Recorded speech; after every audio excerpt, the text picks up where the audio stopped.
Thugger. The thugger, baby. Yeah.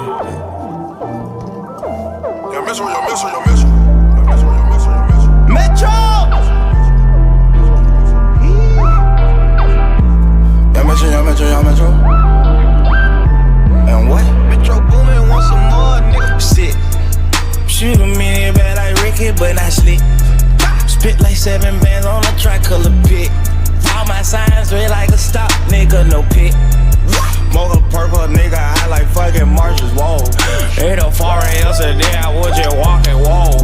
Left my baby mama, now my bitch is Barbie, whoa. All red diggy suit on right now, slossing, whoa. Hercules, whoa. Hercules. Hercules.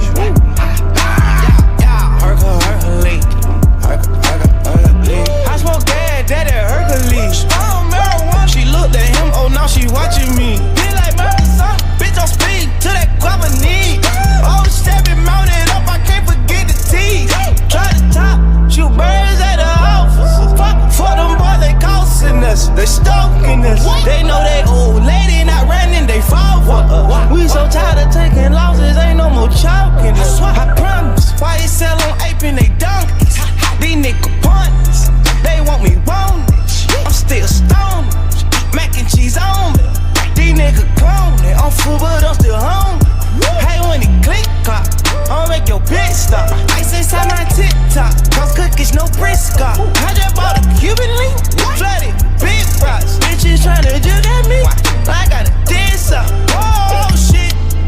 Shoot a minute bad like Ricky, but I sleep. Spit like 7 bands on a tricolor pit. All my signs red like a stop, nigga, no pit. Smoke a purple, nigga, I like fucking marshes, whoa. Ain't no foreign yesterday, I was just walking, whoa. Left my baby mama, now my bitch is Barbie, whoa. All red diggy suit on right now, slossing, whoa. Hercules, whoa. Hercules.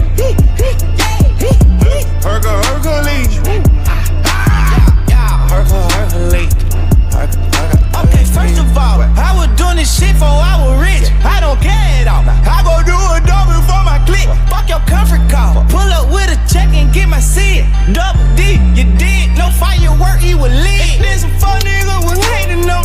They took it life, I know some fuck nigga was waiting on it. I grabbed that check, I grabbed that 40 and the FN. Then we pulled up ready to swap her. Yeah, we waited on him. Undercover, we on that side stuff. Here to remind you, fuck your lady. She was the finest. YSL, we shine that. Better stand behind that. Let my crew we rocks. Baby, you can climb us. I call my Migo come and let me jewel through the city. He stuffed her with burritos and he let her fly right to me. Bitch, it call me casino, but I let her ride from the city. She want bingo, kilo, no sweat, now she can ride in a Bentley. Oh, shit. Shoot a minute bad like Ricky, but I slick. Spit like 7 bands on a tricolor pit. All my signs red like a stop, nigga, no pit. Smoke a purple, nigga, I like fucking marshes, whoa. Ain't no foreign yesterday, I was just walking, whoa.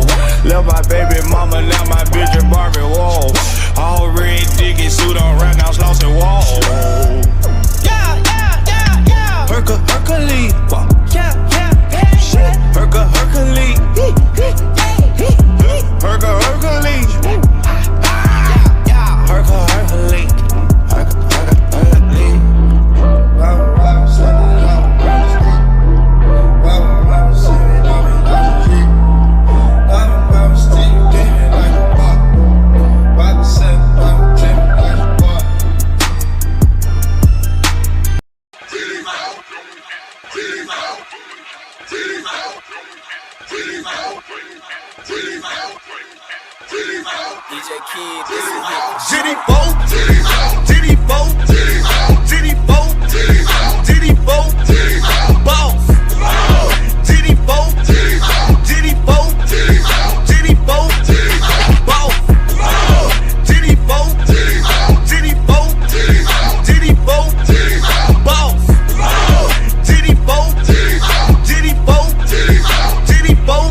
Okay, TP folks, let me get these motherfuckers proper. Money making max, so you know just how I'm rockin'. I'm standing on my six, stacking up them bricks, Black flag tie, boy, I'm gangster than a bitch, You spitting the wrong numbers, nigga, they say ain't adding up.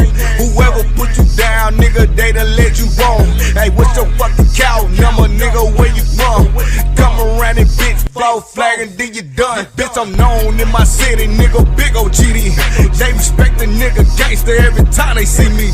I cut her real quick, boy, don't make me prove it. Got me walking, got me talking like I'm Larry Hoover.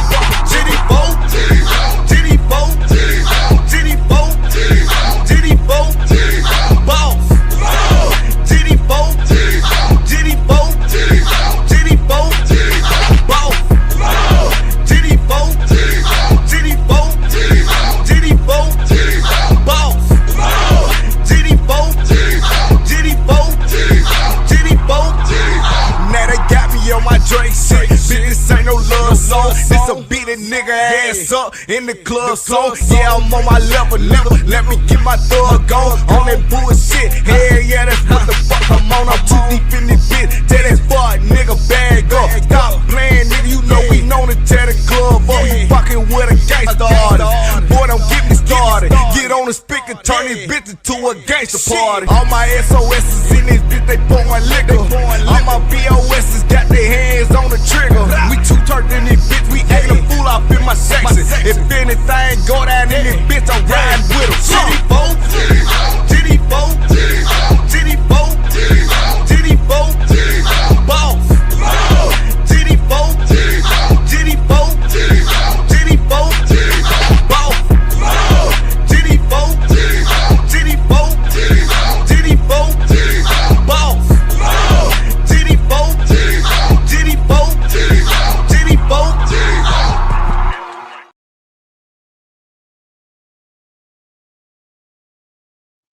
Good evening, good evening, good evening, good evening. On this Turned Up Tuesday, this your boy Shy Banks, Break Bread Ho, aka King of the Trick Bag, real trick bag shit. I don't put my peoples in the trick bag, but you other motherfuckers, y'all know what it is, man. Yeah, man. I just found out they found Young and guilty, man. That's crazy by all white jury at that. Man, what is his lawyer thinking? What was his lawyer thinking? That was a quick trial, too. That's like a week or two. Then the Park Stalker. Yeah, I meant to tell you last night. I ain't done with you yet. Not by a long shot. Not by a long shot, my man. Because you know why? You stole that wrap up from Sonny Blanco, man. You heard? Yeah, we talking about this goofy motherfucker right here. You stole that wrap up from Sonny Blanco. You call yourself and your mother having a little period tantrums because Sonny ain't acknowledge you. That's what you mad about? Niggas don't fuck with your kind and stay out of Pimp's chat, nigga. Damn, man, you and that dude R-Handy be sucking mad dick out here, bruh.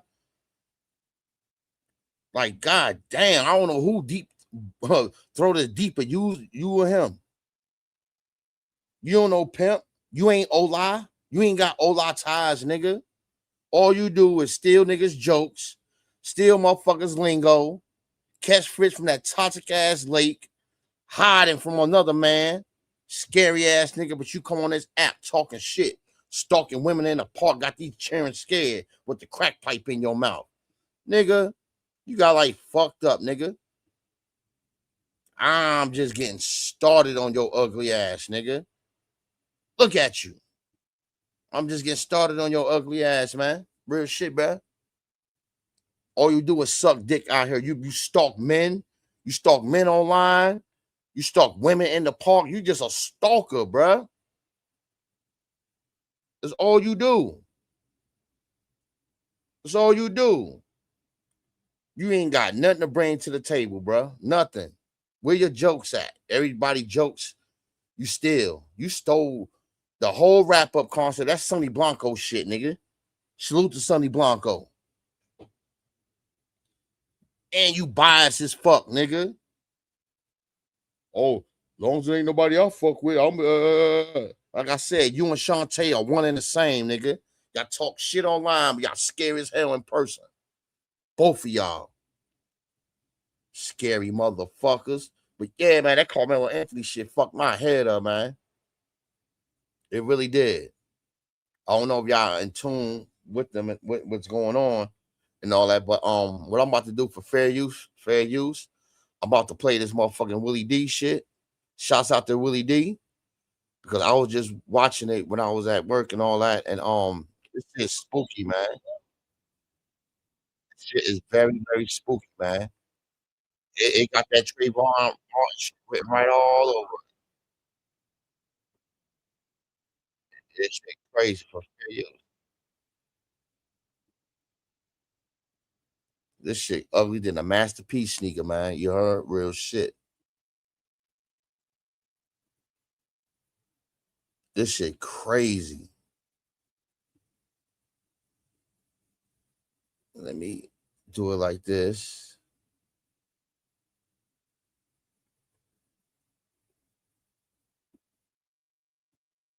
Nah, what the hell I just do? Okay, I see what I did.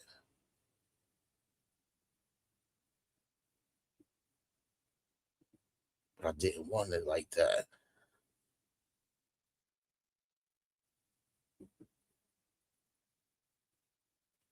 All right, I'm gonna let it play. Let me know if y'all can hear it. Break bread, ho. And the verdict with attorney Dennis Sperling. Dennis, are you there? Looking for attorney Dennis Sperling. There he is. Yeah, here we are, man. So you called it. Yeah. You called Yeah. it. Yeah, man. Yeah. Just So now Little that Roski. now that the verdict is in, what piece of evidence do you believe ultimately convinced the jury to find him guilty? well, Willie, like I was saying in our earlier conversation, the question is not whether or not Karmelo Anthony had the right to defend himself. It was whether or not the use of deadly force was justified. But they jumped him though. You get what I'm saying? By known bullies at that. You know what I'm saying? These folks was known bullies. The brother, they both been twins or some shit like that. You get what I'm saying? It's supposed to be twins. And in this particular situation, under the Texas statute that we talked about, deadly force is necessary if you feel like your life is in danger or you're in danger of serious bodily harm. And being pushed by someone does not rise to the level of serious bodily harm or what should make a person feel like The law does not apply to us, man. You know what I'm saying? Real shit, bruh. All that stand your ground bullshit and all that. Yeah. You kill another brother, black man kill another black man, yeah, you might get away with it. But do it to one of them motherfucking pink-toe peckerwoods and see how far that's gonna go. See how far that's gonna go. their life is in reasonable danger. That's what it was. And the statute is pretty clear. And when you sit in those jury rooms, the judge, well, first of all, the judge is going to read all of the jury charges into the record in front of the jury. They're going to sit there, they're going to read 10, 15, 20 pages of jury charges, and they're going to give you your instructions. And you simply have to follow those instructions. If you get this, you have this. If you hit this, you have that. If you find this, you don't have that. And that's what happened, man. And it's the jury's determination to determine what are the facts or not. That's why they call it the finder of fact or the trier of fact, what they believe and what they didn't believe. And in this situation, they believe that Karmelo Anthony was not in fear of losing his life. Wow. And as I said earlier in our previous, that's crazy. These motherfuckers don't love us. For real. Conversation, I don't see where he was. The Metcalf didn't have a knife. He didn't have a gun. Karmelo wasn't on the ground getting stomped out. All he did was push him. And I get the fact that he touched him. And if somebody touches you, you have a right to use ordinary force under Texas law. He could have got up and stole off on him You could have hit him with an uppercut. You could have kicked him in the groin. You could have done a lot of stuff. But to pull out a blade and stab him, that's not justified. That's not a justified use of force. That's what happened. Just shit crazy. What's good, AP? Karmelo is now facing 5 to 99 years in prison. What do you think now? What do you think that sentence might look like? They're going to consider the fact that these boys didn't know each other. There was no Karmelo doesn't have he doesn't have a criminal record. Otherwise, you know, non-troublesome kid, no past, comes from a good family, educated young man. They're going to consider the fact that he was concerned. They're going to consider the fact that he did not necessarily, he wasn't looking for trouble. He was just sitting there minding his business. They're going to consider all of that. And so I don't think he's going to get 99 years, but I don't think he's going to get 5 years either. But if anybody should qualify for the 5 years, I mean, that's what the 5 years I think should. Yeah, it should be entitled to him. He don't have a record. He don't have a criminal record. And clear as day, they jumped him. So he did what he had to do. If you're gonna say 5 to 99 years, no, hear me out now. If you're gonna say 5 to 99 years, what is the damn 5 years for if it's not for somebody like Karmelo Anthony, who was a model student, a model citizen up until that point? Wrong skin color, my brother. That's where it comes from. He don't got the complexion for the protection, as they say. You dig what I'm saying? 5 years is, I mean, you know, the truth is you get probation. I mean, there's all of that's available, but that's not going to be available to this young man, not in Frisco, Texas. Okay, it's not going to happen for Karmelo.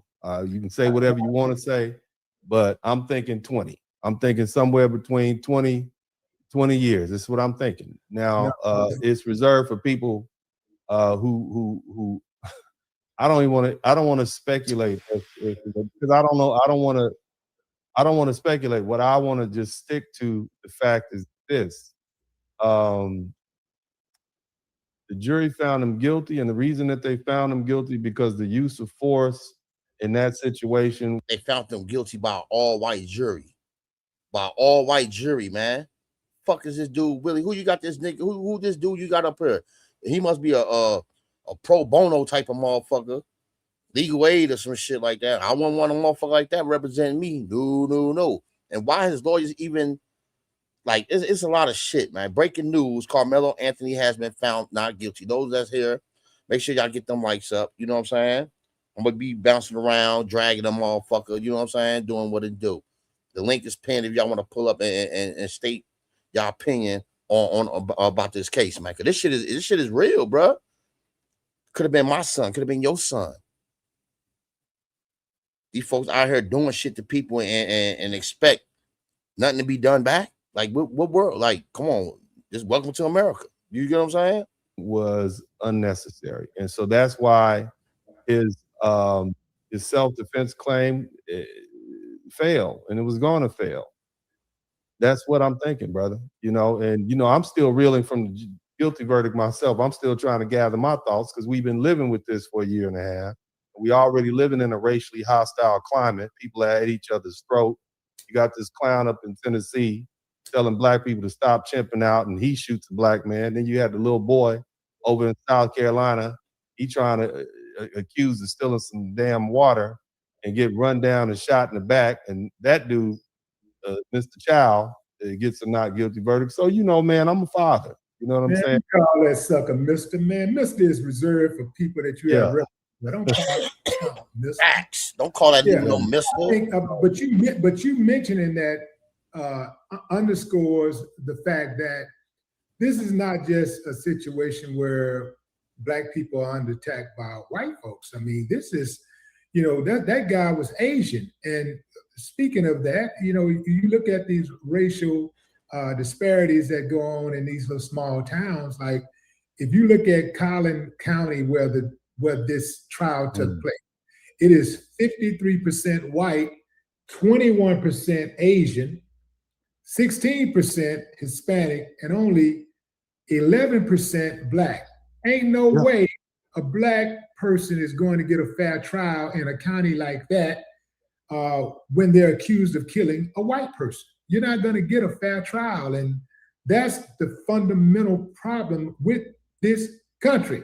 When you look at the way that these charges came about in the first place, it took the prosecution, it took them months to come up with these charges. Anytime they have a slam dunk, man, it's just like when they have a slam dunk on video, they show it immediately. But when they don't have one, they got the doctor and manufacture something. I do believe these charges were absolutely manufactured. And what happened to the video of this? That boy Eddie, I understand, that called Karmelo over to the tent, who I believe set Karmelo up in the first place. Allegedly, he had recorded the incident. What happened to the recording of it? You know, kids record everything these days. Anytime there's a slight confrontation, they sure do, and it was in a public place. So, like, let it sink in, people. This happened at a school event, like a track meet or something like that. You mean to tell me there's no cameras around? Come on, man. Who you fooling? They start recording. Where's the recording? You can't tell me it's not a recording out there. And I do believe that at some point that recording is going to surface. Well, Willie D, I can't speculate with you. All I know is what the jury heard, and the jury heard, they heard the evidence. Now, I can go over what I think happened, and you and I talked about this earlier in the preliminary leading up to this show.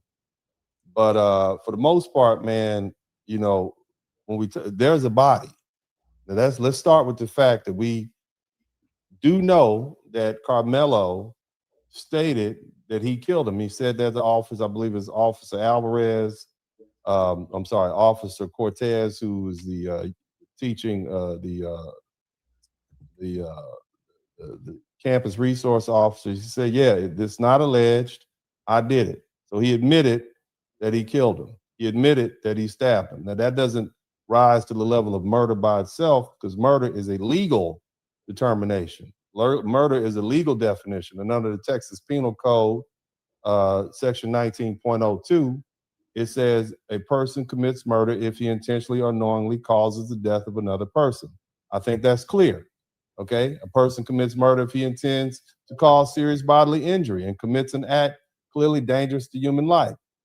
But what happened to the self-defense? Everybody have a right to defend themselves, man, no matter what, man. You know what I'm saying? Everybody have a right to defend themselves. Real shit. Everybody. But like I said, if you don't got the complexion for the connection, them laws it don't pertain to us. You get what I'm saying? It pertains to them. And that's what he did. So if you pull a knife and you use it during a confrontation and somebody dies, then that's going to be murder, and the jury agreed with that. Now, capital murder is something different. That's murdering somebody while you're doing another crime. It could be kidnapping. It could be killing multiple people. And then there are special exceptions if you do something to somebody under 10 years old, or if you kill somebody or murder somebody while you're hired. That's going to be a capital murder case. You're getting the death penalty. Now, when we talk about manslaughter, the old saying is you do something reckless and you do it in the hot blood without a chance for cool reflection. Okay. Obviously, the jury didn't think it was. I never heard that said before, but you do something in passionate, a passionate killer. You can't come home and catch somebody you love doing something with somebody that ain't you, and then you decide to unalive both of them or one of them. That's a crime of passion, but that's different from this situation. You get what I'm saying? It's different from this situation, bruh. It's called manslaughter, and that's what happens sometimes. But then of course you also have situations where you didn't intend to kill somebody. You did it in a reckless way. That's manslaughter also. Speeding down the highway, you know, you lose control of your vehicle and somebody dies. Okay, manslaughter. You should Reckless endangerment too as well. Ain't you supposed to be a lawyer? Like, damn. What law school you went to, fam? shouldn't have been speeding.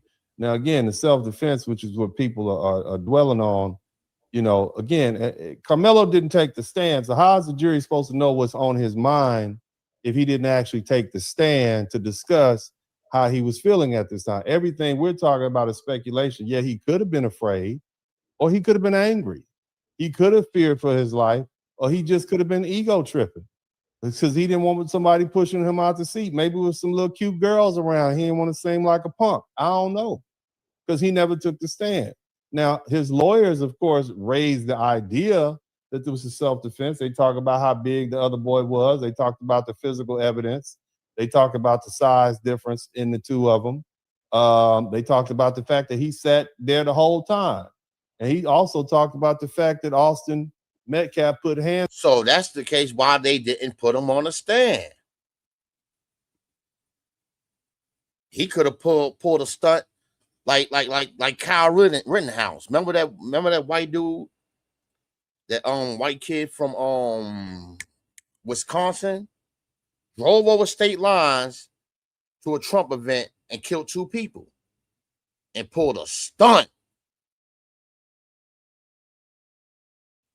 Crocodile tears and some more shit. You get what I'm saying? But like, come on, man. What are we doing, man? We got to do better, man. For real. Break bread, ho. On Karmelo first. And see, that's great. You raised that, but again, Karmelo never actually took the stand. Now, here's the thing we have to address. The Texas Penal Code, Section 9.31, ordinary self-defense. Okay? A person can use force when he reasonably believes force is immediately necessary to protect himself against another person's unlawful force. So if Austin pushed him, if he grabbed him, if he tried to move him, okay, then Karmelo had the right to use force in return. He could have used a proportionate force. He could have pushed him back. He could have put hands on him the minute dude pushed him. He could have kicked him in the groin. He could have stomped on his foot. He could have threw a haymaker and knocked him out. All right, but see, using deadly force is something very different. And see, that's addressed by Texas Penal Code, Section 9.32. It says deadly force is justified only. Let me say that again. Only if the person would be justified in using force under Section 9.31, which is what I read above, and reasonably believes force is immediately necessary to protect himself against another person's use or attempted use of unlawful deadly force, or to prevent a certain serious crime like aggravated kidnapping, murder, sexual assault, aggravated assault. So in other words, if somebody break in your house and they trying to do something to you, they got a gun, and you shoot them and they die right there in your house, that's one thing. If they run out your house and you chase them halfway up the block and you shoot them down like a dog, that's no longer self-defense. But that's not what this case is about, though. You get what I'm saying? Come on, you spinning right now, man. You spinning right now. That's not what happened, bro. That's not what happened. Not at all. Not by a long shot, beloved. Willie D, that's something else, okay? And so that's why we have to understand. Now, in this particular situation, we're talking about the actual use of the force itself, okay? And that's the problem that we have in this case.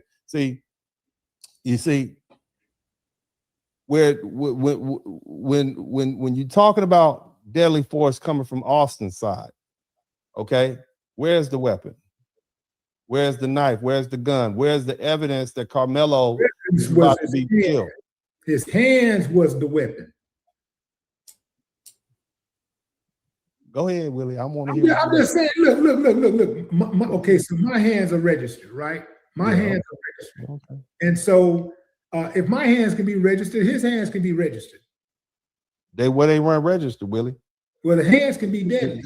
They could be. And if it was a fifth, guess what, Willie? We all be drunk. Okay, but that's not the evidence that the jury heard. Texas law defines serious bodily. Come on, man. Come on, man. I don't know, man. Dude sound like he on the side of the prosecutor.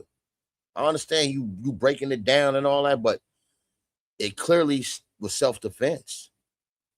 It clearly was self-defense.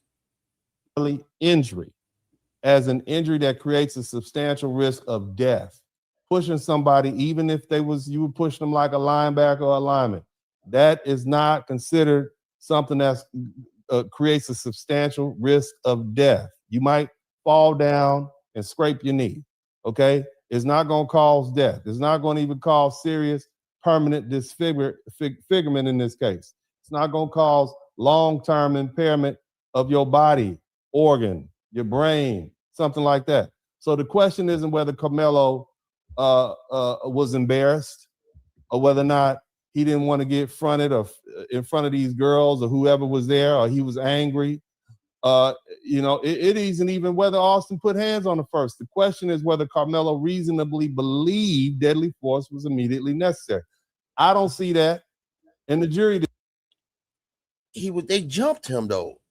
Oh man, I mean, after this is over, I'm gonna go to the beginning of this shit and let the people decide, man. You know what I'm saying? Real shit. Didn't see that. Okay, Karmelo was not being stomped out on the ground by 5 people beating him unconscious. Okay, Austin and his homeboys didn't pull up with baseball bats and knives and guns to try to beat him down. Okay, this wasn't some grown man beating up a child in the middle of a track meet. It was this one boy pushed another boy. This is what this. They jumped him, bro. What you smoking rocks? What's up, Queen of Attraction? Y'all make sure y'all get them likes up, man. But this shit is sad, man. Like I said, it could have been my child, your child. Like, certain things I don't wish up on a motherfucker. I wish McMean can eat a dick, though. That he can do, him and his little flunkies. That's neither here nor there. We'll talk about that. Look up all. This happened in broad daylight at a football stadium between 2 17-year-old football rivals. Austin was wrong. Fast Queen of Attraction, it was 2 brothers. They was twins. They was twin brothers, and they was known to be bullies. Known bullies. Known bullies now. This dude, I don't know what law firm he worked for. I guess he worked for Tap Dance and Step and Fetch. I guess that's who he worked for. Esquire. Fucking man. You shouldn't have put hands on the boy. You shouldn't have pushed him. You shouldn't have tried to push him out the tent. He shouldn't have done that. But under Texas law, that does not justify using deadly force. He should have pushed him back. He should have swung on him. But you can't pull a knife and stab a person. That's deadly force. You can't do that. And see, that's what the jury had a hard time with. If the jury even wanted to acquit this young man, even if they did, they would have a hard time. Okay, and a lot of people confuse this whole thing, no duty to retreat. In other words, stand your ground. All right, if a person has a right to be where they are, hasn't provoked anybody, again, isn't committed any criminal activity, the law says you're not required to retreat before using force or deadly force. I get that. You don't have to retreat, but no duty to retreat does not mean you have a free license to kill. You still have to meet the deadly force standard. You still have to reasonably believe deadly force is immediately necessary. And the jury said it wasn't. Okay, to your point, Dennis, Marquise McLaughlin. Remember him? I don't, brother. I don't remember him. This Marquise McLaughlin. He was shot by Michael Drecker outside of a convenience store in Clearwater, Florida. Mm-hmm. This is the guy who was inside of the store with his small son. Okay. And his wife was outside, parked in a handicap spot. This guy, the white guy, goes over to the car and, starts harassing her. And so when her husband comes out, the husband tells her, hey, this guy is harassing me, blah, blah, blah. And the husband forcibly pushes this guy to the ground. He pushes him, the guy falls to the ground, he comes up, boom, and he hits Marquise one time in the chest, kills him instantly. Okay. And this guy went to court, got convicted, and he's in prison right now. Yep. So let me see about. I think I remember this case. So this is the go ahead. Go. Yep. Sure is. And Chud the Builder going to jail too. They ain't gonna be washing niggas' drawers, swimming on the floor. They gonna have that nigga in the toilet doing a funky Y2. She talking about, don't hurt me, blood, don't hurt me. Man, they gonna have Kool-Aid on that nigga lips. Oh yeah, they gonna have a party with Chud the Builder, boy. Better learn to tell some jokes or something, nigga. Go ahead. No, I'm just saying to your point, they, he tried to use the stand your ground defense because, Florida is notorious for letting people get away with stand your ground. But they said in particular incidents, this was not a stand your ground because you did not return force. You didn't return force with force. You used more force than was necessary to stop this guy from attacking you. Okay. And you equate that situation where we're dealing with these two kids in the football stands? No. What I'm equating is the push. The push wasn't deadly. So you said that Austin Metcalf's push was not deadly. It was not a deadly force. He pushed him, and therefore they jumped him. They jumped that boy. They jumped Karmelo. Him and his twin. And certain other dudes, man. Yeah, Queen of Attraction, they were known bullies, man. Yeah, man. It's well documented that they're known bullies. This shit crazy. An all-white jury? Come on, man. Free Carmelo Anthony, man. Break bread, ho. I'm gonna start looking more into this case too, man. This shit's crazy. What's his name? Carmelo's life was not in danger. So what I'm saying is that these people use the same defense. That this guy tried to use the same. Basically, the white guy, if you reverse the roles, the white guy is now acting as Carmelo Anthony. He was pushed, and he pulled out a gun and shot the guy, and he ended up in prison. Okay, that's what I'm saying. Carmelo, he pulled out a knife and stabbed the guy, and now he's going to prison. Okay. Well, I'm gonna be honest with you. That's Florida. This is Texas. I haven't looked at the Florida statute. I don't know what he was charged with, but I can tell you what the jury did today. They found Carmelo Anthony guilty of murder, and I'm explaining to you to everybody. He said that shit with conviction, like he proud that shit happened, man. You know what I'm saying? Check the tone of his voice. Fair use, y'all. Y'all get the mics up. Break bread, ho. Free Carmelo Anthony, you heard? Why they found him guilty of murder? Because they could not justify the use of deadly force in that situation. They couldn't justify somebody pushes you on the schoolyard and you haul off and stab them. Where we do that at? You know how many times I've been pushed on the schoolyard? You can't haul off and kill somebody because they push you. They jumped him, bruh. They jumped that little boy, man. They jumped that little boy. Real shit, bruh. Like, what you smoking on, ribs or something, bruh? You smoking on coon? You smoking on step and fetch? Oh, yes, sir, bossa. And I'm not even talking to you as an attorney right now. I'm talking with you common sense. What if you in the Walmart and somebody push you? Are you now entitled to haul off and pull your pistol out and put 2 in the chest and 1 in the head? I think that's a bit excessive.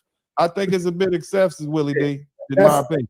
Okay, what I'm saying is that is a bit excessive. But put your hands on somebody, you don't get to determine the level of force that they use to defend themselves. And I'm saying, even if they're wrong in that situation, even if they're wrong, even if legally they're wrong, you created the situation. You put yourself, if Austin don't put his hands on Carmelo, Austin is at home or he's in college preparing for a test, partying, kicking it with some girl, hanging out with his buddies, doing whatever college kids do. Maybe he's homesick and missing some home cooking from mom. Whatever. I agree. Yeah, he shouldn't have put his hands on it. I agree with that. Yeah. There has to be some liability on his behalf. Clearly. And Karmelo Anthony would have been justified in teeing off on him. Yeah. Liability, his ass is in the ground. I bet you won't he won't jump another black motherfucker again. I bet you he won't. Bet that. I bet you won't. Now look at you. Look at you. Y'all was known bullies, bruh. You and your twin brother, bruh. Y'all jumped that man, bruh. You and your little flunkies. Why nobody was charged with what happened with Karmelo? You see what it's getting at? Him and trying to knock the bejesus out of him, try to knock all his teeth out of his mouth. That's what I'm saying. But that would be justified. What you can't do is pull out a knife and stab somebody. Somebody put hands on me, I'm gonna try to give them a 2-piece from hell. That's what you get. That's called a proportionate response. What you cannot do, brother, what you cannot do is pull out a blade or pull out a pistol or go for a dangerous weapon and kill somebody. You can't do that in this society. Yeah, we regulate that behavior. And see, that's what I'm trying to get at. Willie, we cannot, the response has to be proportionate. If your life is not in danger, you cannot escalate a situation where you take somebody's life. You can't do it. We don't do that in this society. And that's it. That's what the jury said. You can be mad. They can be mad if they want to, but that's what the jury said. That's what the law said. Dennis, go ahead, brother. Yes, sir. An all-white jury at that, though. An all-white jury. Like, what are we doing? Like, what are we doing? Absolutely agree with you legally. I get it. I understand. Because I brought you on because you're the legal expert, not me. So that's why you're here. And so I respect everything that you're saying. Yeah. But I am telling you that might be the legal standard, but in reality, if you put your hands on somebody, then it has to be considered. They have to take into consideration a person's reasonable reactions. If, like you said, if somebody put your hands on you, they put their hands on you, they push you or whatever, you're gonna try to dust them off, right?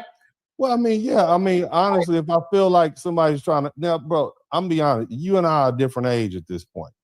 You and I are trying to walk away from conflict at this point because, like you said, we have responsibilities, we have people depending on us. But younger people, the 17-year-old, we got 2 17-year-olds. Their brains aren't even fully developed till they get 25. Absolutely. Okay.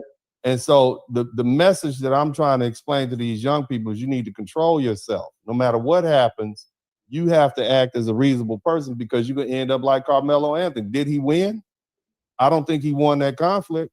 Well, that's what I'm saying. He about to go. He got guilty. He about to go to jail for 20 years. Let us know what he probably should have did. I bet if you ask him again, would it have been better to walk away from that conflict or go ahead and pull out that blade and stab? I bet he would be thinking. I bet he would give you a different kind of response right now if he got any sense. You're absolutely right. He would give a different response. I do believe he'd give a different response. I would give a different response in the aftermath. I don't know what I will do in a particular situation because I just don't know. I know what I would like to do. I know what should be the smartest thing, like you're saying, the reasonable thing. That's true. You don't know what you're going to do, especially at the heat of the moment. A motherfucker just walk up to you out of nowhere and just slap the shit out of you. You know what I'm saying? They slap the shit out of you, right? You don't know them from a can of paint.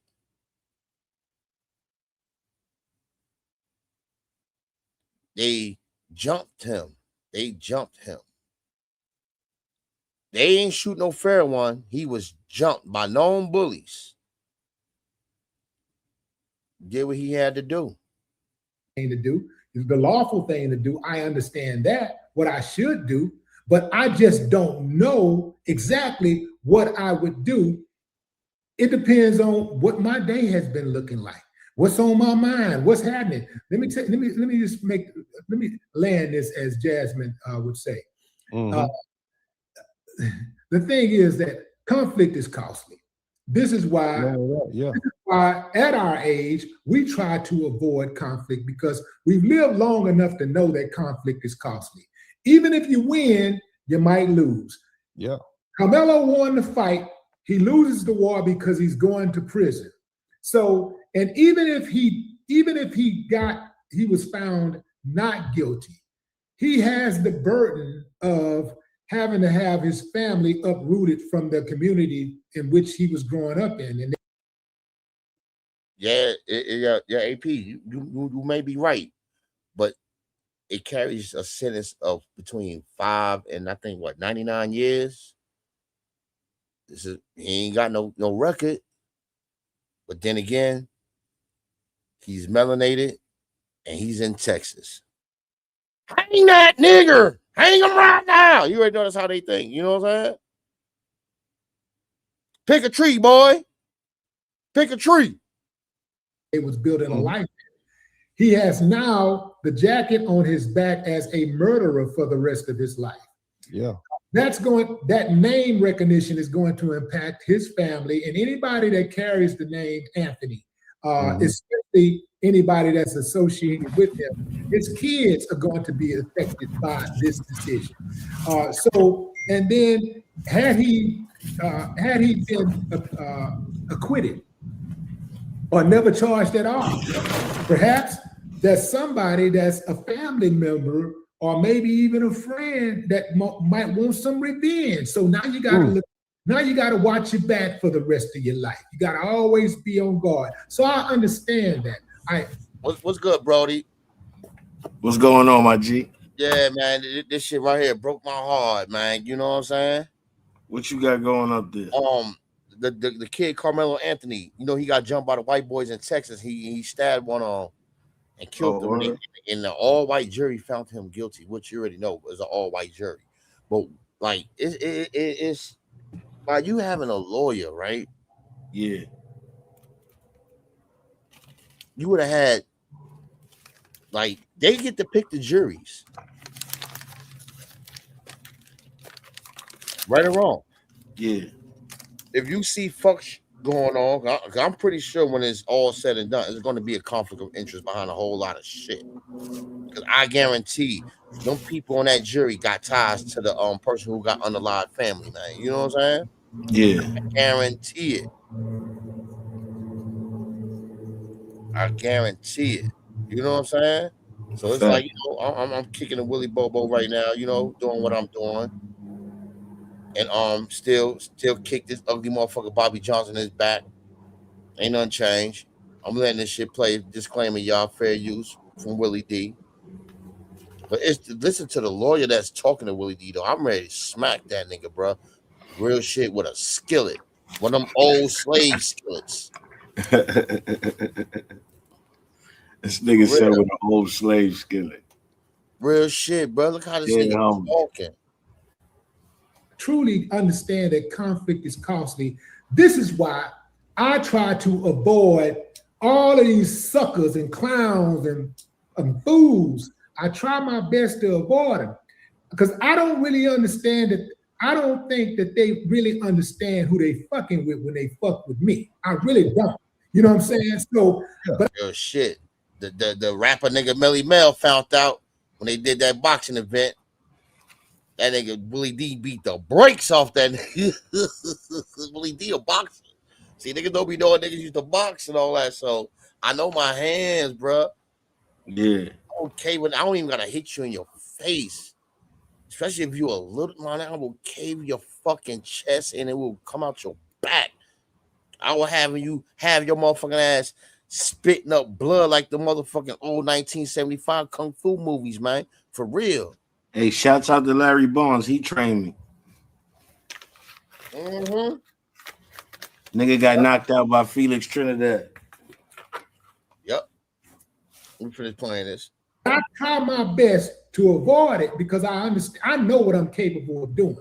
So but I don't know exactly what I will do. But I will tell you this: if somebody put their hands on me, I don't know if I'll pull out a knife and stick them.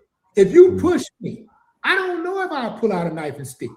I don't know if I'll pull out a gun and pop you a couple of times. I do not know. This is why I mind my own business. I stay to myself. I get out of the way, and I let the clowns, pass me by. I try my best to circumvent the clowns because I understand that conflict is costly. But I'm saying that it is reasonable to suspect that a person who is under attack might go overboard with retaliation. That's all I'm saying. Man, Willie, and see, the thing is, man, at this age, and my history. I'm from South Central LA. I grew up with violence. Like these people who they glorify. I'm hood before the hood was fashionable. You understand? When I hear these old school rap songs, I'm not listening to entertainment. I'm hearing what's going on in my community. And when I say I'm from the hood, I'm talking about South Central LA in the 1980s and the 1990s. You got gang wars. You got cocaine that's flooded the neighborhood. It was plenty of conflict around. Plenty of places where you could get shot, smoked. I got homeboys now. I can walk down 60th if I walk from 60th in Normandy to Vermont, it's 3 bodies that I can show you. A couple of relatives that got shot right on that street. So it's plenty of conflict around. And what you have to learn in life, and what we've learned, is sometimes you got to walk away from that. And there's something called a proportionate response. Just because somebody disrespects you, just because somebody pushes you, that does not give you the right to take their life. Because if you do, in this civilized society that we live in, you will then have your life taken away from you in the form of incarceration, or you could get the death penalty, especially somewhere like Texas. You mentioned earlier that it's only a small percentage of Black people in Frisco, Texas, or Collin County, Texas. It has a reputation, but yet you want to live there. You see what I'm saying? So you're going to deal with it. You want to move out of South Dallas? You want to move out of Fifth Ward, Texas? Well, then you're going to go out there with them people at, and they're going to look at you sideways if you do anything wrong. It is what it is. But the bottom line is... That's true. That's definitely true. But all depends on how you conduct yourself. Mind you, this kid got jumped by a whole bunch of white boys, known bullies now, well documented. They jumped him. Where's the video? They say it's a video. I'm gonna say this, right? And I'm gonna say this to be on the multi to look at it from another side, right? And hear me out, because I know you one of my niggas. That's why I love you too, because you don't agree with my bullshit. But not to be on trolling shit, right? But just if a nigga was on troll shit, listen out, right? Listen at this. When niggas have days, and we know those days in school where it's beat the white kid up day. Although the white kid probably never stabbed or killed none of us. I know, right? but this is hold on. Go ahead. Let me give it to you from the flip side. When you look at it from the other side, right? How much difference is it? Or do we just look at it as kids fighting, one got stabbed and one go to jail? You remember there was a movie a long time ago with Q-Tip, where Q-Tip was fighting on the train tracks. Oh, right? He pushed Fat Joe because they don't have have self-defense laws in New York. That's why they don't have self-defense laws in New York at all. Probably if you live upstate somewhere, yeah, you might get away with it. But in the city, yeah, nah. Only motherfucker I know that get away with that shit was some African nigga. They was on video. The nigga just so happened to forget his wallet, and somebody ran in his apartment. It happened on Washington Avenue. Yeah, right. I think right across the street from CS 132. But just to give the viewers a different perspective on how to look at it sometimes. You know what I'm saying? Because in my case, I don't even see the color shit. What I see is kids fighting that shouldn't have went that All went right. too So far. what you think about the all white jury? I didn't even appreciate that. But a jury is a jury, right? To me, right? But I understand when it comes pro-black because it's like, all right, y'all got all these white people up here. Where's a couple black people at to even this playing field out? I get that. I get it. But we talking about Texas here. We not talking about fucking New York. We not talking about Florida. You know what I'm saying? We talking about it. But don't you think it's kind of fucked up that you work hard, work your ass off, live coming from the hood and doing all that, and you take your family and you move somewhere where it's quote unquote safe. You Yeah. get what I'm saying? And where it's more of them than us. And it's Mhm. like, if a motherfucker jump mines, bro, I ain't trying to hear that shit, fam. Real shit, bro. They I'm gonna jump. be real. I'm gonna say this right, and being what we a part of, right? It's been many of times that I've been attacked by more than one at a time. You Yeah, understand? Because what's the first rules of it though? You get that one motherfucker and you beat the brakes out that nigga. even though we By gonna any take the means. stomp out, even though we gonna take the stomp out, that was our rule. Grab one nigga and beat the dog shit out of him. You see what I'm saying? But when you look at it from another perspective, like I said, right? This kid is a civilian, right? And say the kid is a civilian, right? And the 4 white kids are gangbangers, right? Then we will be looking at it in a way of, you know what I'm saying? But automatically, what they just showed you is black is aggression off rip. All right, so let me ask you a question. What if the roles was reversed? That's what I was just saying. What if White the boy would roles have got was off? reversed? You think he would have got off though? The white kid. Yeah. Well, that white kid got off of shooting up a whole church. He got McDonald's in 15 years in a crazy house. Nah. So So you talking about Dylan Roof? Nah. They gonna fry his ass. His ass about to fry probably nah, another year or nah, two. they're not gonna fry him because he was a child, and they're gonna have a little bit of leniency with him. Nah, he blew trial. They gonna They ain't gonna do the. What? They ain't gonna give him a treatment like the DC sniper Yeah, Malvo. but you know what? I hate when times like this come up because it just makes the world so like segregated type shit. And me, I'm not gonna stop being a white dude friend because of this Right. shit. You know what I'm saying? So let's get that clear too, because not everybody's the same. If that's the case, every nigga would be robbing your house. You know what I'm saying? But not everybody's the same. So we can't push off what one set of people is doing to another set. You know what I'm saying? Just cause of style. You know what I'm saying? We can't follow that fashion. This shit crazy. I'm gonna let this shit play. You know what I'm saying? If something catch your ear, just let me know. Cause if it catch my ear, I'm a you know what I mean? Do No whatever. doubt, no doubt. I'm here. I'm commenting and everything. Is man, like the reason that the jury punished him is because the Texas statute that would allow a person to utilize the defense of self-defense also argues that the use of force has to be reasonable. It has to be proportionate. You can't have somebody using ordinary force on you, pushing you, something like that. And we're not even talking about a punch, and then you turn around and use a deadly weapon and take their life. That's where the jury's at. And so whatever people say, man, the lesson here is if you can, it's best to walk away unless your life is in serious danger. And here's some other things, you know, and he was up under there. And I told you earlier, when you look at the Frisco school policy, he wasn't even supposed to have a knife in the first place. That was illegal. The jury never heard from him. He never testified. Hold on. Not illegal. Yes, against school policy. Okay. I get what you said. It wasn't an illegal knife in that it was between 3.5 inches, 2 inches long. I get that.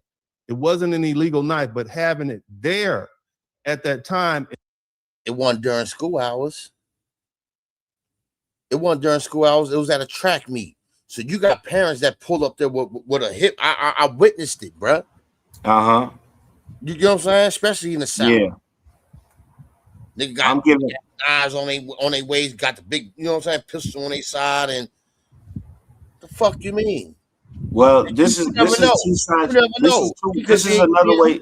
This is another way to look at that situation as well, right? If he didn't have the knife, would he still be alive?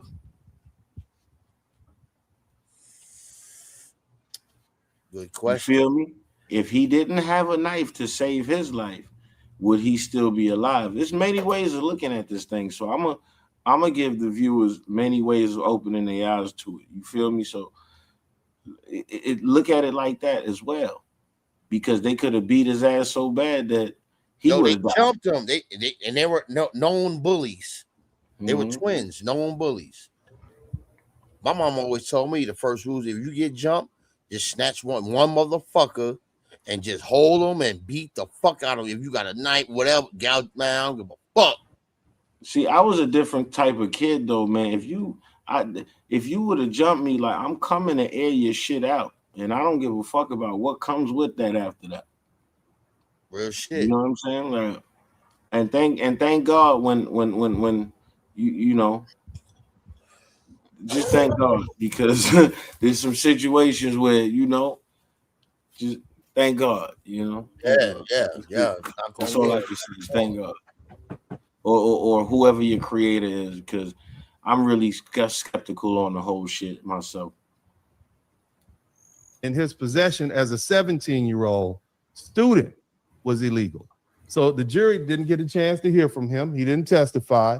So they didn't hear why he had the knife. Maybe he had it because he used it for his track equipment. Maybe it was a track. Maybe he utilized it as a track knife. And you can get track knives all the time. They use them to shave their cleats, etc. I get that. But the jury never got a chance to hear why he had the knife on him. That was probably a question they had. The jury never got a chance to listen to, you know, how he felt at the time because he didn't testify. Now, I will say this. The fact that they struck 3 black jurors on the grounds that they were quote unquote school teachers or educators, and they didn't want them on the stand. That may be grounds to have. Yeah, that's a grounds right there. Yeah, it's always technicality and a lot of shit, bro. Always. If you know your shit, man, look, nigga, I got a bag of pro say I ain't need no motherfucking lawyer, man. You know what I'm saying? I know how to read. You on mute? You on mute, bro? Oh, here's the other part though, right?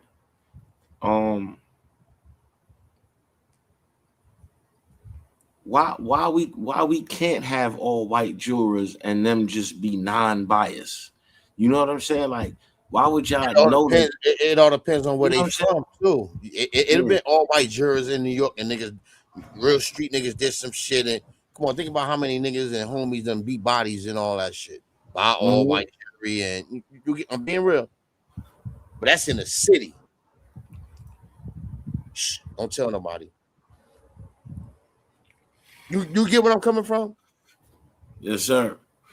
You feel me knocking? So let me in. Break bread out. Real shit, man. For appeal. That does not necessarily mean that this young man is not going to go in handcuffs to the back room and get processed. That doesn't mean that.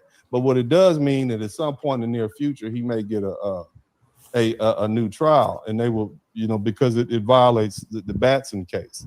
That's what I'm thinking. But anyway, brother, you know, you go ahead, brother. I know you got more. Well, no, I'm just thinking here, like what could have the defense done differently to get a different outcome? I let him testify. But letting that boy testify and challenging the like everybody that's a juror, they get doxxed. You get what I'm saying? Hold on. You on mute, kinfolk. Nah, I was explaining something to my I'm streaming on kick.com. All right. Oh, remember, y'all, go support me on kick.com, man. I got a loyal supporter over here too. You know what I'm saying? That's a moderator, I believe. That's real shit though. You get what I'm saying? Real shit. It's like,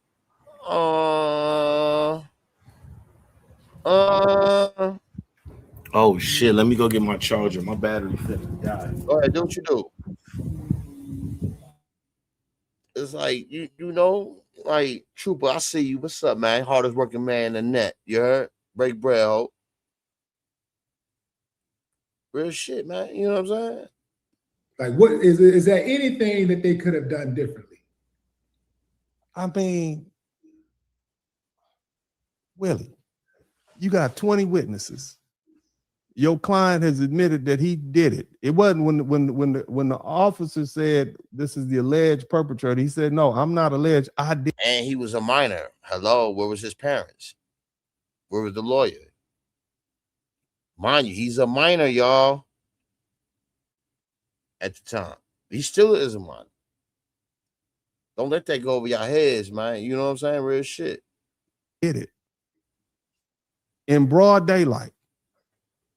It is nationally known. You think he should? You think they should have took a plea? That's what you're saying. I don't think they even offered a plea. Huh. Yeah, I don't. They sure didn't. They ain't offered no plea. Them niggas went straight to trial. Real shit, man. They went straight to trial. Straight to trial. I think they had offered a plea, man. I think this is just one of those cases that, you know, you gotta. There ain't no getting off. There's no not guilty in this. There. And see, here's the thing, man. The crowd doesn't reap the benefit of the conversation that we had for about an hour before the guilty. You guys don't know. Willie D and I got perfect time. You see what I'm saying? Mm-hmm. And I gave him all the reasons why. And lo and behold, right at that 1 hour mark, boom, you know, it's a murder charge. And I said, it's going to be nearly impossible. I will be shocked if the jury doesn't come back with murder, because that's what it is. And when you read the statute, when you read what the jury charges are going to look like, that's what it is. It is what it is. You don't have, people don't have to like what I'm saying. But the question is, what lesson are you going to learn from this? See, my lesson is this. Okay? Keep your motherfucking hands off people and leave people the fuck alone, especially if they ain't fucking with you. Real talk. And I talked, me and Willie, we even went back and forth for about 5 minutes on this situation. I'm having a private conversation with my son, and I got 3 of them. And I'm telling them, what the hell were you thinking? Somebody push you and you haul off and stab them to death, bro? Have you lost your damn mind? You don't do that. Shit, man. How the fuck you gonna tell a nigga how to respond back? Hey, listen, I can't say that because, like I always tell people, if you go poking at a bear, you can't tell a bear how to respond. Like, however it's gonna go, it's just gonna go. You see that fork Jay had last night? He stabbed his own motherfucking brother. Nigga, listen, you know my feelings on certain shit. Like, bro, you hit me. Like I had this, like, our brother, right?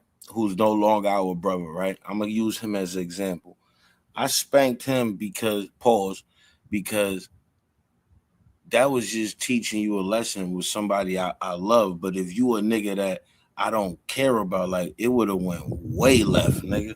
You feel me? Like, so just take that into mind when you think that you got a dose of some shit. You ain't getting nothing, nigga. I love you. You feel me? Go sit in the corner somewhere. Nigga be doing too much. You know what I'm saying? Like, what is the end game? You know what I'm saying? Like I said, my kid, your kid. You can't. Just a person. Period. You can't. If a motherfucker jump me by no, come on, fuck out of here. Listen, if I'm jumped, right? Like I said, if I'm being jumped, we already know if at his age, I'm gonna be real, right? Because and this is not for nobody to go home and try to be a gangster or try to match stories with me and Shy. But at that kid age, I was already packing something different than a knife. So for me to be jumped, right? That kid wouldn't have got stabbed. He would have got his shit splat. I'm gonna be real. Like if this, I would have took the fades Man, 1-on-1. I would have took all what they you fades said. 1-on-1. We could have fought 1-on-1, each one of y'all. I would have ran the fade with everybody consistently, no problem, to the last man. But once it initiated into a jump sequence, y'all became a weapon because it's more of Yeah. y'all than me. So once I realized that, somebody was going to be shot. Niggas And gonna try to that do fuck a nigga allegedly. filthy, man. You know what I'm saying? I understand where you coming from, and you heard what I said, right? Fuck the alleged part. Someone was going to be shot. That's just what it is. But now, in my older stage, when I think back how foolish I was, right, over just a fight like that, I probably would have handled things different. I probably wish I would have had a knife on me versus a pistola, allegedly. You know what I'm saying? So, thank God for that kid for having a knife because he could have been something different. Roles could have been reversed, man. You know No, bro could have been from where we from, and said fuck a camp knife, fuck me going camping with a knife. This is a fishing knife. Good, take a little fish. Good. He would have had the toolie. You see what I'm saying? He would yeah. have had the toolie, and he would have been trained a different type of way because he would have shot all of them. Then it would have been 6 dead kids. Because I'm not gonna say white kids, black kids. I don't like this. I don't And like been this. 6 motherfuckers I don't carrying like the this. It motherfucker to would have that just been dirt 6 too. Real shit. dead When it comes to mine, motherfuckers, I don't give a fuck. and that Not was mine. it. I don't care what color they is because it could have been 6 niggas jumping on one white kid, right? Where's the outrage? See how the double standard though. Where's the outrage when Pookie do it to Ray Ray in their community? You get what I'm saying? That's what I'm saying. When the black on black, where is the criminal? When do y'all step up for that? Because y'all don't step up for that. You know what I'm saying? You got to look at it like that too. When Pookie killed Pookie, nothing comes of it. That's another thing. We need to put our foot on our own shoulders too. I've been looking a lot into this shit though, Shy. You heard?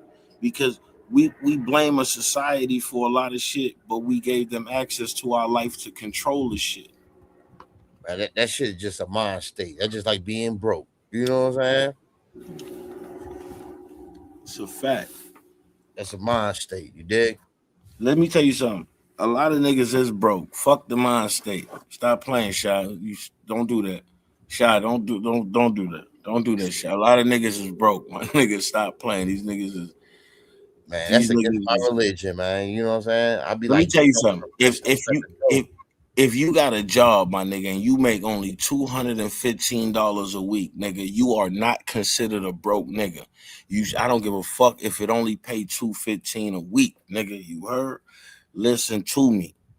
A broke nigga has nothing going on. Yup, they be on the internet all day talking about other men, worrying about other men that they don't even know. Mm-hmm.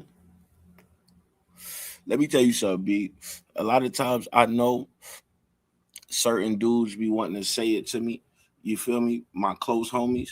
When I know they ain't got nothing going on and I hit them with a cash app that's outrageous, them niggas be like, yo, bro, don't even say it, nigga. I already know. You my homie, though. But those is niggas who looked out for me when I was on my face. You see what I'm saying? As you should, yeah, that's a fact.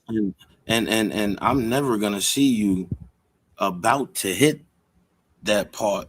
Cause see me, I catch you before you hit that part, nigga. So we ain't got much to go up.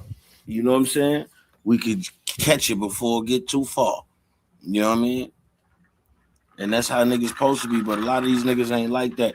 And that's why you have niggas who backdoored us. You know what I'm saying? I'm gonna be real, nigga. That nigga backdoored us, my nigga. And you know why it hurt me more? Because you was on that line with me, my nigga. I felt Fact. like it was I felt like, yo, how you going, yo, like certain niggas don't fuck with certain niggas unless I fuck with certain niggas. I don't think you understand that part. Oh You feel God. me? Like he don't get it, like, you know what I'm saying? But it's still all love, like, you know what I'm saying? Like I told you, I felt disgusted, you know, speaking about parental figures. And that's why I apologize, Shy, because I'm a grown man now. I should never go down the road of that with that type of, you know, issue. You know what I'm saying? It's crazy. You know, I lost it. I lost it. I'm glad you told me to catch myself, my nigga. See, and that's why I respect niggas like that. I don't respect them yes man niggas. Niggas be like, yo, T, you crashing out, nigga. Stop. Fuck wrong Yeah, with that. I'm good.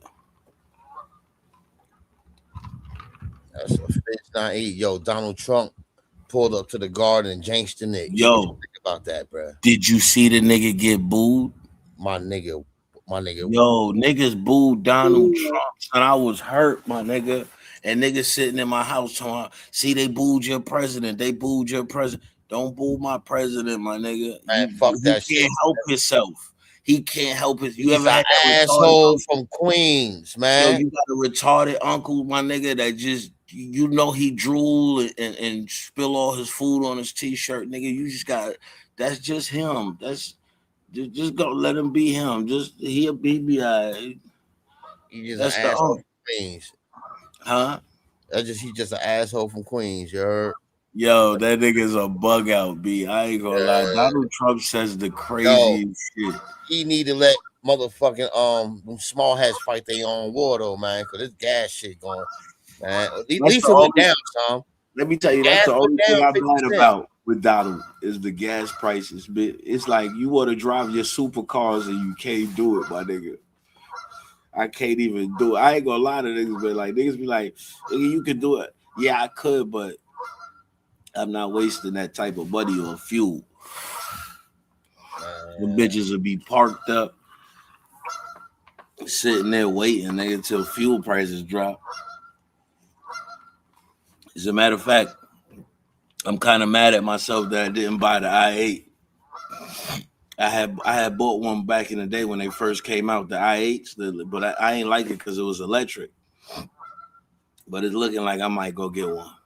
My wife don't like them shits, man. She don't like none of them shits. Them shits Word. yeah, she don't like none of them shits.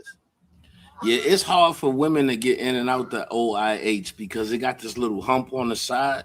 I had that shit for a while. I had it for like 8 months. That shit, I ain't like it because, you know, I started getting old too. Like, I ain't an old nigga, but you know what I mean? Like, your back start clicking after 35 and shit. Like, you know what I'm saying? I'm unk right now, so, Yeah. yeah. But look, I'm gonna let this play some more, man. You know what I'm saying? Mm-hmm. You don't stab somebody to death because they push you. That's crazy as hell.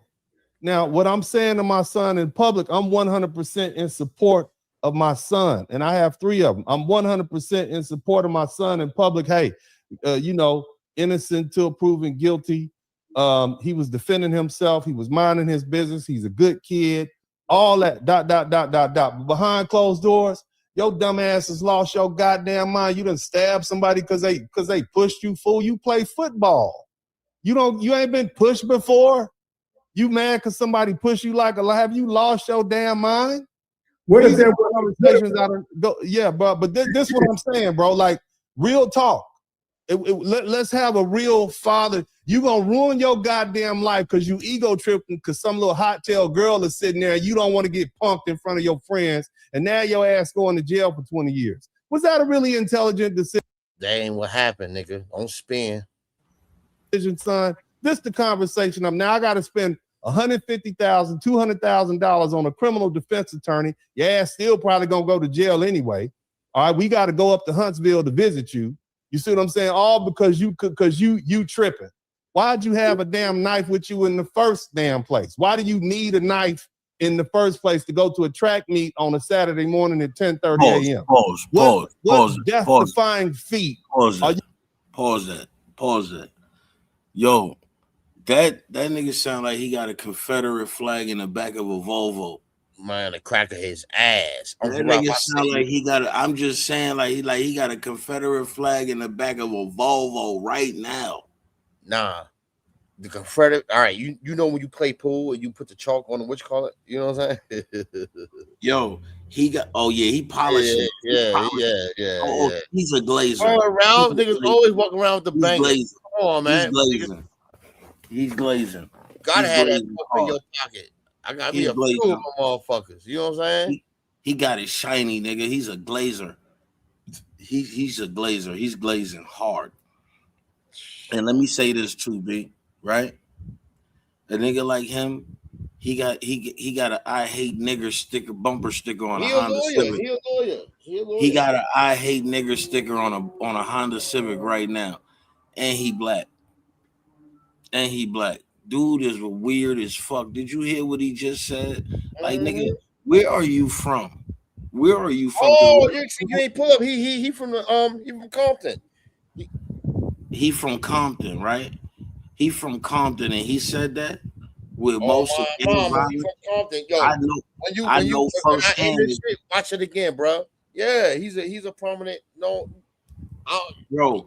he Let me tell you shit something. all the He a time, but lawyer, right? He he a a lawyer, lawyer. right? Yeah, I'm gonna give him. Let's say he about 40, right? Step and No, Fetches Esquire. let's drop it a little bit, right? Say he about 30, right? 30 years ago is probably right before the East Coast blood shit started, right?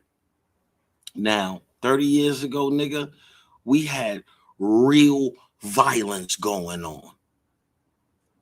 Fuck inside the jail where niggas it was really when Wack was locked up. This is why Wack could be his chest, because he was locked up over there in a time where it was really real. You know, it's a little bit safer now. Niggas are talking about, oh no, jail ain't safe. Jail is a lot safer than it was, because you could have ran into a nigga like Fleece, and Fleece wasn't playing with you back then. Okay, now back to what. Nah, real nigga shit. Am I lying? You got Fleece, you got Mother Dead, you got Dead Arm Roll. You got niggas. It was a lot of niggas who was taking it. You feel me? Because and back then you couldn't say a nigga went to jail gay, because a nigga could have been a straight shooter and got caught up with some big boldy niggas, and they just all ganged him and caught him. You feel me? But he know what he had to do after that. He had to get rid of all the niggas who was involved. You see what I'm saying? That's the difference. You don't have kids like that no more, right? But back to what I was saying about Compton, right? Now Compton in those times, right? There was so much street war going on. It was hard for niggas to get back and forth to school without running into a Crip or a Blood. So I don't know what the fuck he talking about. And he's from Compton. Innocent people. A lot of innocent people. They had nothing to do with it, bro. None. Nigga, I know a lot of innocent niggas who got socked in their motherfucking eye on the way from school. You go and say just because of where they live. And this is what I go to tell you again about why certain niggas feel the way they feel about East Coast gangs, right? Because niggas don't understand this, right? You're going to be a Paru sometimes just because you're from that neighborhood.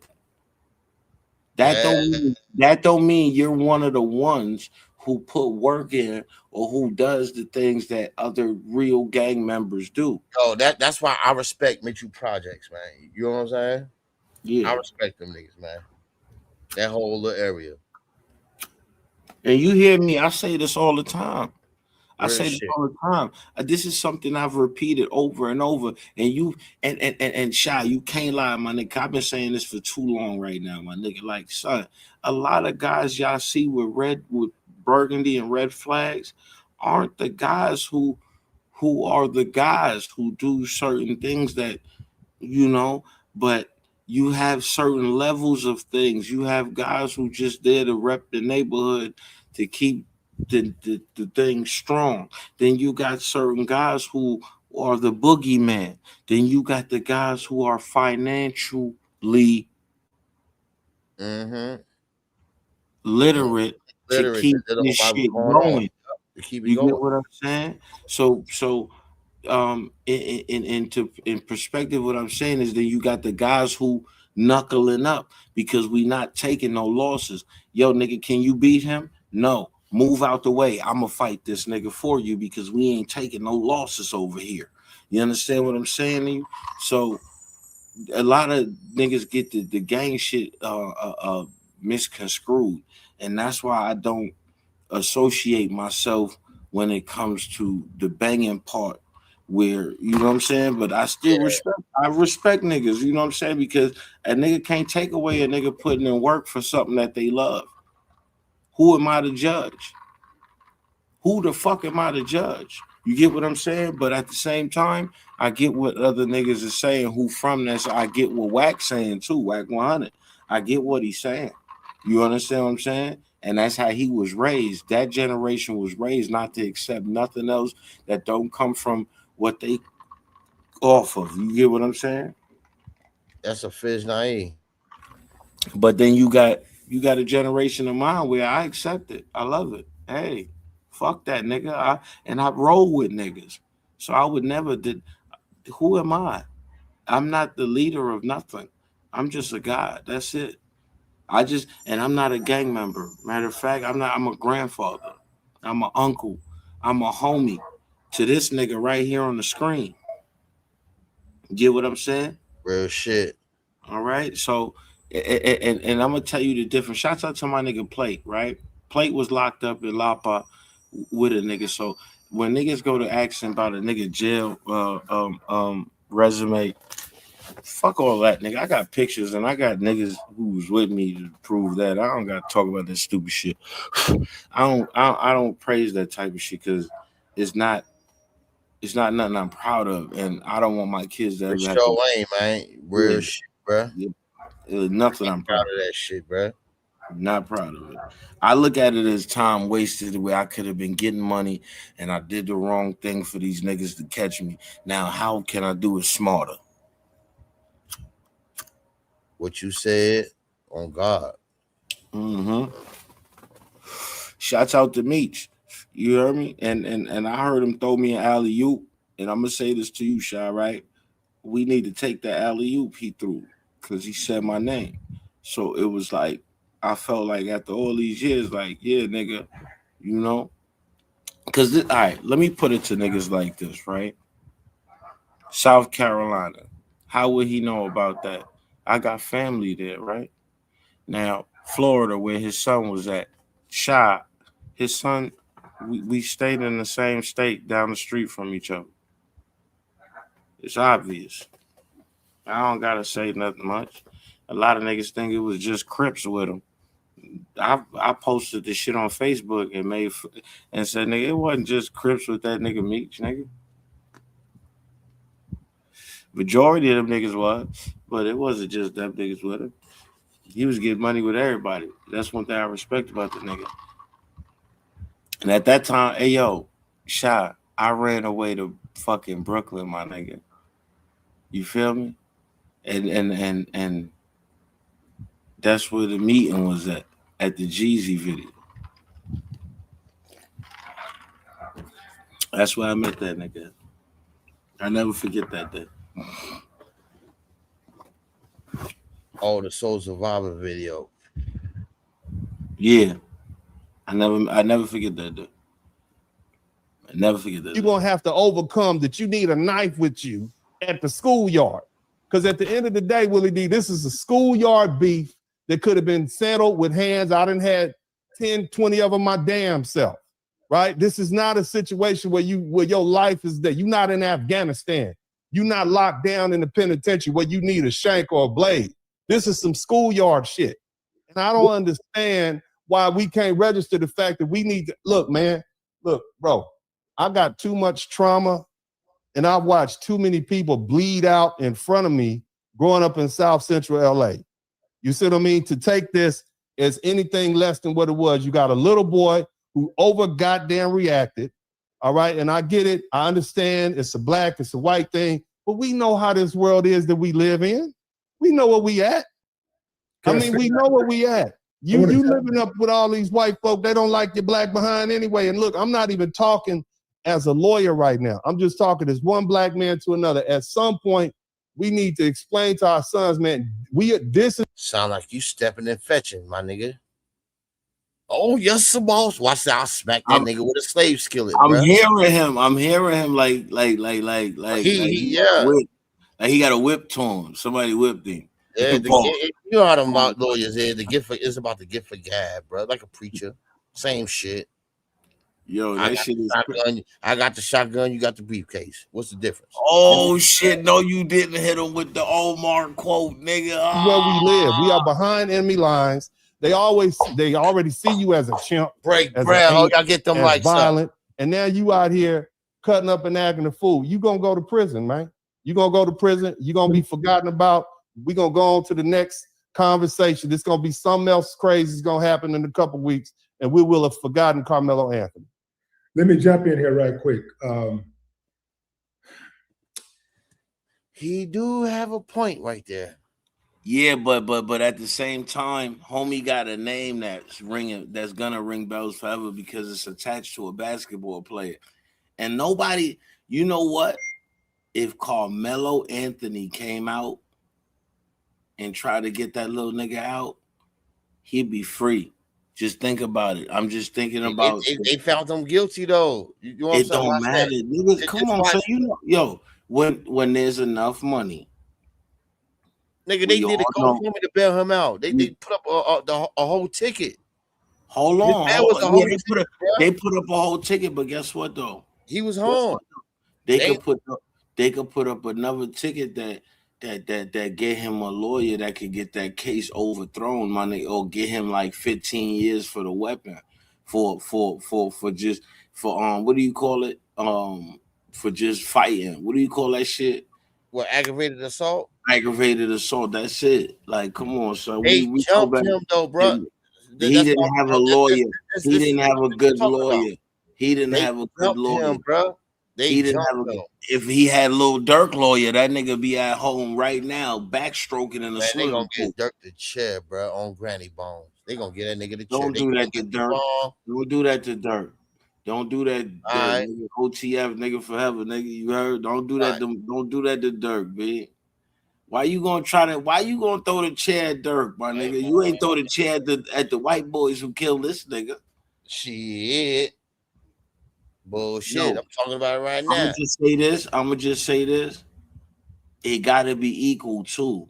All right. So the next time some black kids jump a white boy and white boy stab one of them niggas, he gotta go to jail forever too.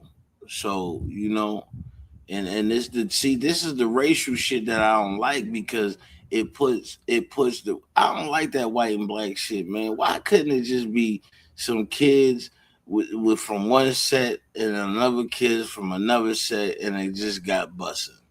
You feel me? That's what I don't like that racist shit. Oh, Jay. Let's say, hold on. Who that, Jay in the building? Yeah.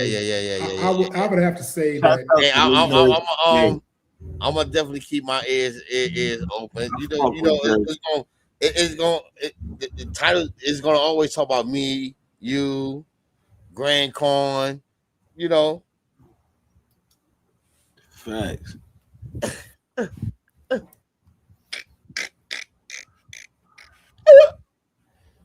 Right. I'm gonna have to go get my cigarettes out the benzo. I'm gonna have to go get my cigarettes out the benzo. What are you saying in a legal aspect? Yeah. From a legal standpoint, you're spot on.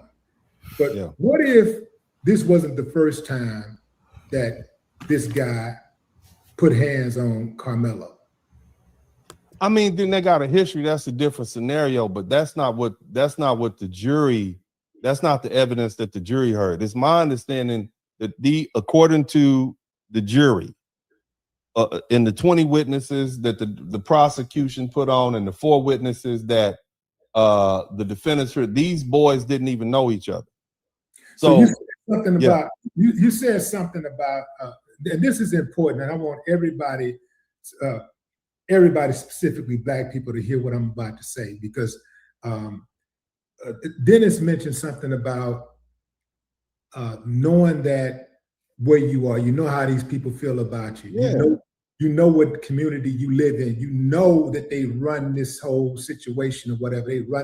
They're governing all of this stuff and how they stick together. They got a good old boys network. They look out for each other. But even beyond that, now in a small town, you really gotta be on point. But beyond that, just in America, if you are Black in America, point blank, period. If you do something, if you put some heat on somebody, if you hurt somebody, harm somebody, no matter who it is, but especially if they're white in the United States of America, you got to know they got a different set of laws for you. It's going to be a different reaction for you. That's something that we have to understand, and it's not fair. It's not fair. Life ain't fair. That's how, until things get better, until something changes, that is the world that we live in. And so we have to move in a different manner. So when we do something, if we take a life, we got to make sure we're all the way to the right. Because even if you're found guilty, you can be exonerated if you're Hey, all the way. pause it for a second. They got you to the left, your ass is grass. Let me commentate on it. And the thing is, bro, like all right, this is me, right? This is me thinking as a rational civil citizen, right? Right? A taxpayer motherfucker. All right. When I'm looking at it, right? Just like how we look at cops and we say he ain't had to shoot him like that. He could have just wounded a nigga on a leg or some shit, right? The same shit go for a motherfucker who stabbed a nigga. He could have just, slit the boy or cut him on his arm or something, versus giving him that lethal stabbing that initially took his life. Right? So he could have just cut him instead of stabbing him. You see what I'm saying? Because the warning would have been done then. You get what I'm saying? He didn't have to give him a lethal stabbing. He could have just cut him.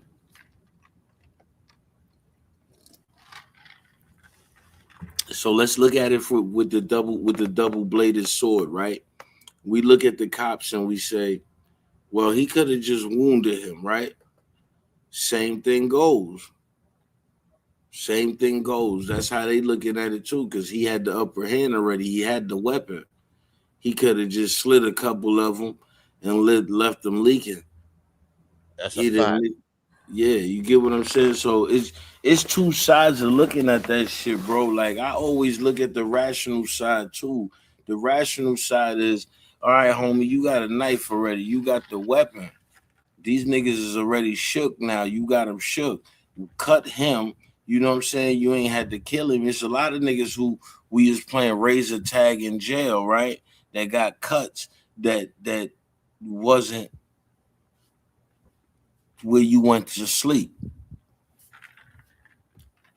We just playing razor tag.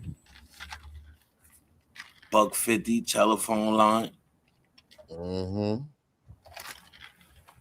So that's just another way to give motherfuckers a way to look at it, because they're gonna say, oh, Tigo, you a yes or boss, you are this, you are that. Nah, it's not that. There's many ways of looking at it, but I'm gonna look from the rational side. Because when we expect cops to motherfucking just wound a nigga, right? And he kill him, we want the same justice. We want him to go to prison for that shit. Because we know he ain't had to kill little JJ like that. He could have just hit him in the leg and let him fall down, or hit him in the arm and had him screaming, hollering a little bit. Just like Lil Man. Lil Man had the weapon already. You could have just cut him. He would have felt that. He would have understood, I am cut. I want no more problems. You feel me? I get it. And I need other people to get it too. So I know we want to fight against that shit. I wanna call homeboy the lawyer boy a yes sir boss. He is. But by law, when we look at it by law, you know, it's always the way you kill a nigga. You know what I'm saying? It's a difference on the way you kill a nigga. Now, if homie had a knife too, and y'all was going knife to knife, and you just end Now, up giving but him they that, jumped him though. They jumped him. It was a whole bunch of them. yeah, but at the same time, once the weapon was drew, I want you to understand from a legal standpoint, because you know, black people, we get mad at a lot of shit that white people, quote unquote, the system dishes at us, but we want the same justice when it's reversed, right? So in order for them to crucify a police officer in the same manner, right? It has to be the same justice for this black kid. Why I say that is because once again, the police got a gun, right? They could wound a motherfucker and he fall, and that's the end of that. Taser him, some other shit. Now he had the weapon, which is a knife. This other kid ain't got none of them other mother. They unarmed. They off hand and fist in this motherfucker, right? Though we don't want to take a beat down. Okay, boom. He pulls the knife. The lethal stab is what fucked him up. Because he could have just cut Buddy, cut another, but he could have actually cut all their ass and been sitting home tonight right now, jacking off to a porno. Real nigga shit. Like, I'm just saying, like, and it is rules to engagement, right? That's what we always say, right? Even as members, right? Sha, it's rules to engagement. We don't engage civilians, right? Okay, bet. When the cards are off the table now, when a civilian draws a weapon on you, he has a gun, you got a gun. Now you're able to use it on this civilian because this is proper engagement. You get what I'm saying? But this motherfucker right here is going at some niggas who are not armed. You get what I'm saying? And when we look at it, when the police go at niggas who are not armed, we want the same justice. So you have to look at it from that other point of view. Homeboy was dead ass wrong. So what he should have did was, since you got the weapon, wound this nigga, wound that nigga, and let everybody have a chance to go have their day in court. That's what the police is looking at. That's what the judge looking at. That's what the jury looking at. Now I'm gonna take the comments from the peanut gallery that's gonna call me a yesser boss.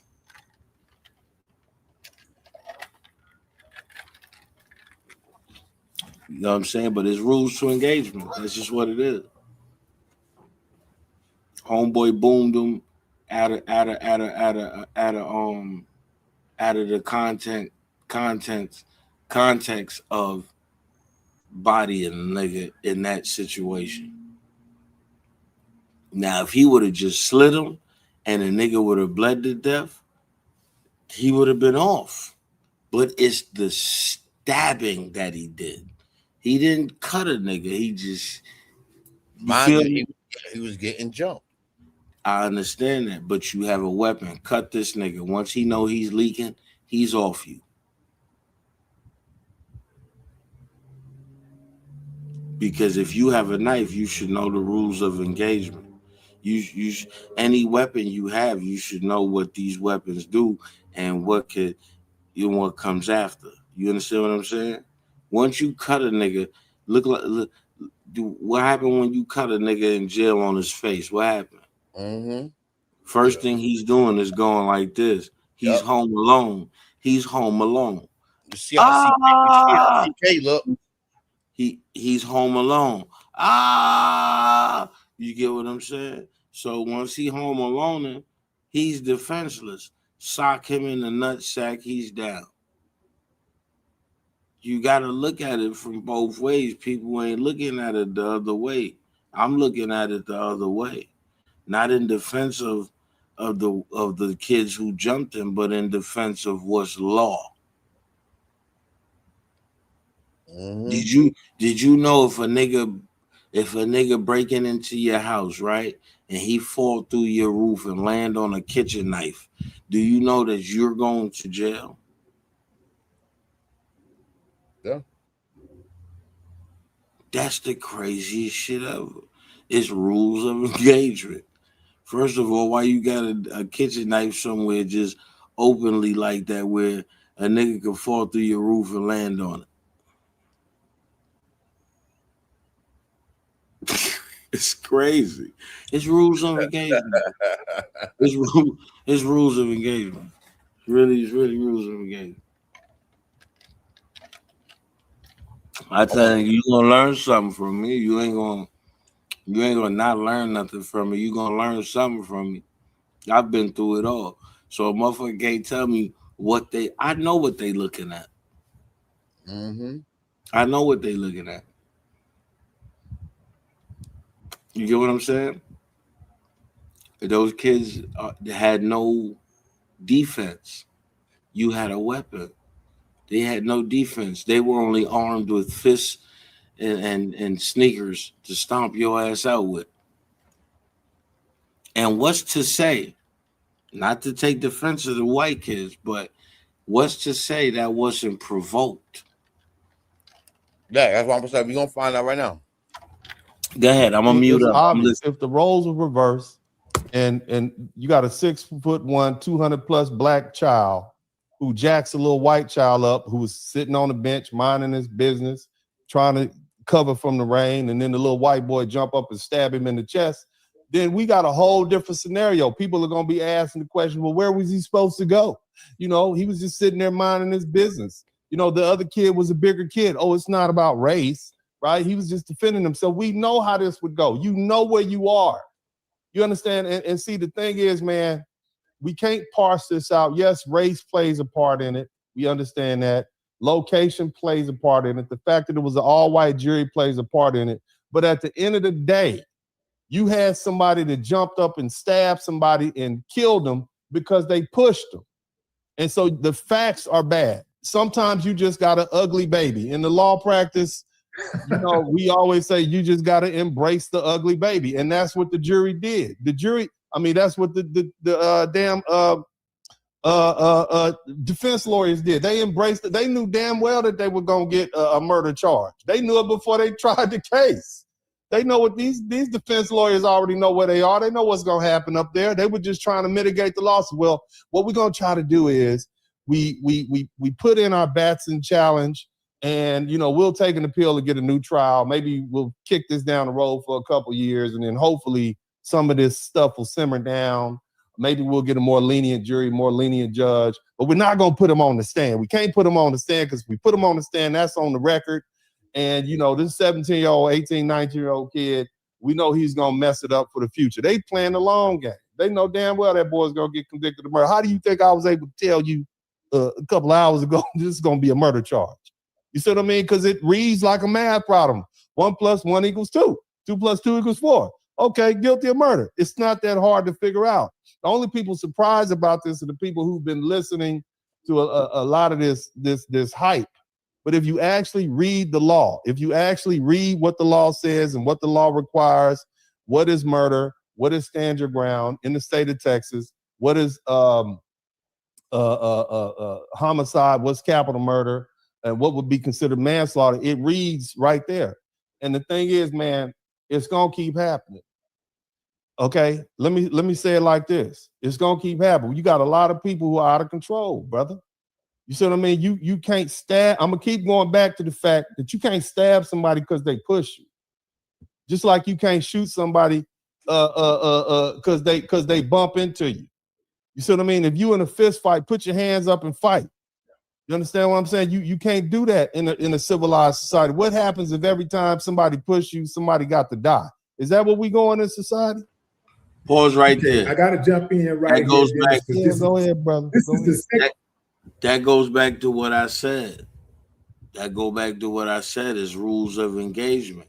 So they didn't even technically jump the nigga. One nigga only pushed him. It was other niggas with that one dude, but only one nigga pushed him. That nigga got scared and stabbed the shit out of homie. You feel me? This ain't prison. You see what I'm saying? That ain't prison. So you got to look at it from, yo, this was supposed to be but little homie said he ain't with none of the knuckle game. You up out of here.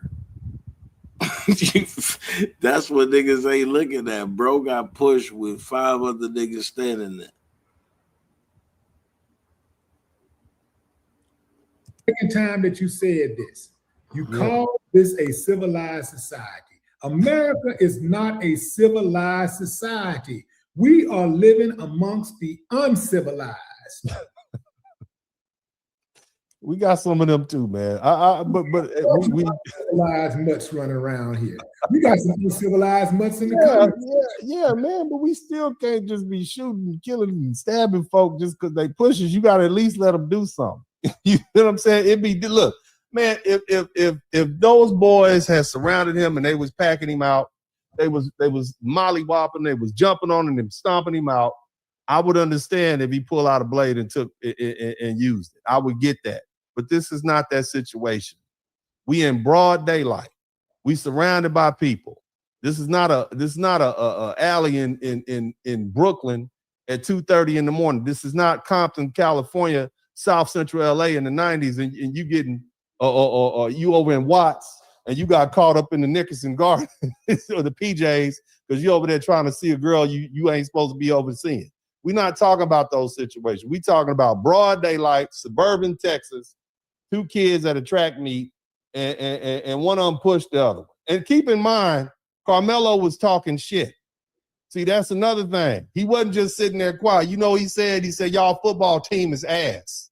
Yeah, okay, when I get it. We're supposed to be able to say what we want to say. I get that. They started talking shit to him first. Whatever they was talking shit together. That's what right? I'm trying to say. And it escalated. You see what I mean? That's what I'm trying to say, man. It escalated. You know, and at the end of the day, I get that. I have had football rivals. I've had Muay Thai rivals, jiu-jitsu rivals. I get that. You're going to talk, but it should never escalate to the point where somebody is dead. That's not, I can't see that, man. That's not justified, brother. And, you know, like I said, man, as a father, I don't ever want to, when I send my son to a track meet, I don't expect him to come home in a body bag. If I send my son to a track meet, I don't expect to get a phone call from the jailhouse 2 hours later saying he caught a murder charge. We have to recognize that is extreme. That is not supposed to happen. That is extreme. And so then we as adults have to look at the situation and ask ourselves, well, what happened? What went wrong? And as society, society has to look at that and say, well, we have to punish this type of behavior. And if you're black, you need to be absolutely certain that you are going to be on the forefront of the ones getting punished. You are not going to get the benefit of the doubt, or at least that has not been my historical assessment of how this country has treated black people, period. I'm just going to say that. So you have to operate accordingly. When I was a young boy, I had a conversation. Well, when I was young, I got to talk. I had to talk with my son, you got to have insurance. You got to make sure all your tags are straight. You can't be around here speeding and running around and whatnot and cutting up because the police will pull you over. And then once you get pulled over, they're going to find a reason to say you acting suspicious. Next thing, if you say something wrong, you're going to get them upside the head. You're going to be face down with a knee in your back, if you're lucky. And if you get too crazy, they're going to put something in you, and I'm going to be at the morgue saying viewing your body. It just is what it is. Man, see, I'm real practical when it comes to these things, man. I'm real practical when it comes to these things. Bro, you gotta behave accordingly. Okay? And I know, again, I'm not just talking to you as a lawyer. I'm talking to you as a father. I empathize with Karmelo Anthony. His mama and his daddy are not going to be able to see their grandchildren because that boy is in prison. This boy he probably ain't never even been with a woman at 17 years old. He going to be in there with them savages and them soldiers You understand? I bet they're gonna push him off a bench. I bet he ain't gonna jump up and stab one of them. But on the flip side, I can empathize with this other boy, Austin Metcalf. His brother had to watch him bleed out in front of him. Oh, his brother started this shit, hey, man. Real talk, bro. Hold on, man. I done watch people bleed out. His brother, bro, death is death, man. I done watch people die. You understand? It ain't something that it don't matter what color it is, because I know it's dudes in the military. They got homeboys, this battle buddy. It's what I'm trying to say is, man, death is death. Nobody, I empathize with everything, but the bottom line is, family, the bottom line is this situation could have been avoided by many different ways. Somebody could have walked away. Hell, if you ain't want to walk away, take off on him. Hit him with a couple of uppercuts. Teach him a lesson. The problem with the bullies is nobody ever checks the bullies like they need to be checked, because we got a soft society that tells everybody, oh, you supposed to go tell the teacher. Take off on him. I've been in that circle before. Man, shit. I've been in the circle. It don't matter. Whoever run up, first down. You run up on me, I'm going to try to take your chin off. Now, of course, I'm much older and more mature. Okay, I'm not a 17, 18-year, 19-year-old boy, a young man anymore. But it is what it is. Sometimes you get tested. And failing the test is you pulling out a blade, stabbing somebody, and now you going to prison for 20 years. As opposed to saying, you know what? I lost the fight, but I got my respect. That's all I'm saying, man. That's brother. That's all I'm saying. This could have been handled in a different way. That's what I'm saying. But I agree that it could have been handled in a different way. But one thing that I do not, I would personally don't agree with is having empathy for the brother. The brother started. Let me finish. The brother, from what I understand, is the main reason why Austin is dead. And that's why the brother didn't want to take the stand. That's why they didn't put him on the stand, because he changed his story up a couple of times. He even lied. So he ain't innocent. I don't have any empathy for him, because one thing that he could have done, he could have talked Austin off the ledge. He could have just said, hey man, it ain't worth it. Break that down, leave that alone. But no, he sat back and he instigated. So he was part of the reason why we're here right now. He's part of the reason I have zero empathy for him. His mother, different story. His father, different story. His cousins, aunts, aunties, whatever, as long as they ain't racist, different story. Different story. But if anybody who had any part in that happening, including the friends who sat back and watched, let me tell you something, since we're appealing to the youth. Youngsters, if you see your friend doing something stupid, you don't take your damn phone out and start recording. You shut it down. Hey man, what you doing? Man, get out of here, man.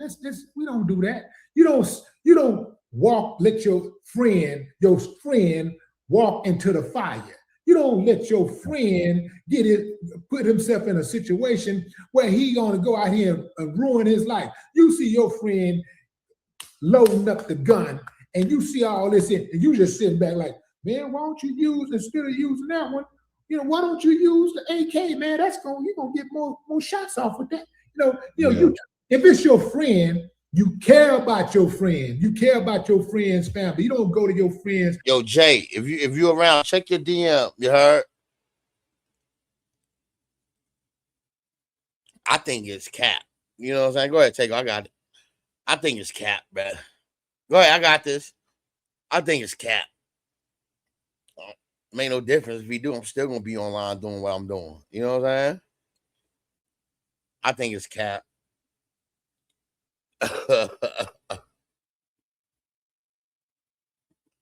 Mama house, daddy house, eat their food, enjoy their entertainment, watching their television, sucking up the air, and then you go out into the streets and you see that their son doing some stupid shit that that can get them messed off, get their life taken away from them, get their freedom taken away from them, and you just sit back and watch the shit happen, and you call yourself a friend. You ain't no damn friend. That ain't what a friend does. A friend protects his friends. And what I'm saying is that Austin friends did not protect him. They did not protect him, and they don't deserve nothing. They don't deserve no empathy whatsoever. And bro, I agree with that, man. And it's just like, again, I hadn't made any comments about this thing because I just don't like the whole situation. I don't like the two boys' lives is ruined. One is dead and the other one's gonna go to jail or prison. So, and this happened. I mean, this is close to home. We ain't but what, a couple hours away. You see what I'm saying? This is in our neck of the woods. And I hate that this whole situation happened. And but the truth is, man, we as society have failed. And I'm gonna say it like this, man. We failed because we've trained white people to believe that black people don't have humanity, generally speaking. We've trained society to believe that black people don't have a right to defend themselves. And whether we're talking about black folk being punished when they took up arms to defend themselves during the civil rights movement, whether we're talking about, brothers using fire. There was a brother who defended him. Some people broke in his house, and as a homeowner, and he took him out, and he went to prison. I don't know if that was in Florida. I know it was back east somewhere.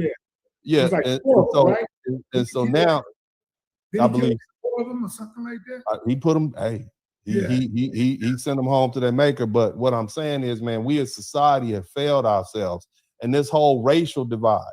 You see what I mean? I'm trying to get to the point in this particular case, and it's hard for everybody. Let me try to look at this in a very sterile way as an attorney. Let me try to look at this as a scientist, as a scholar. But unfortunately, we keep getting back to race.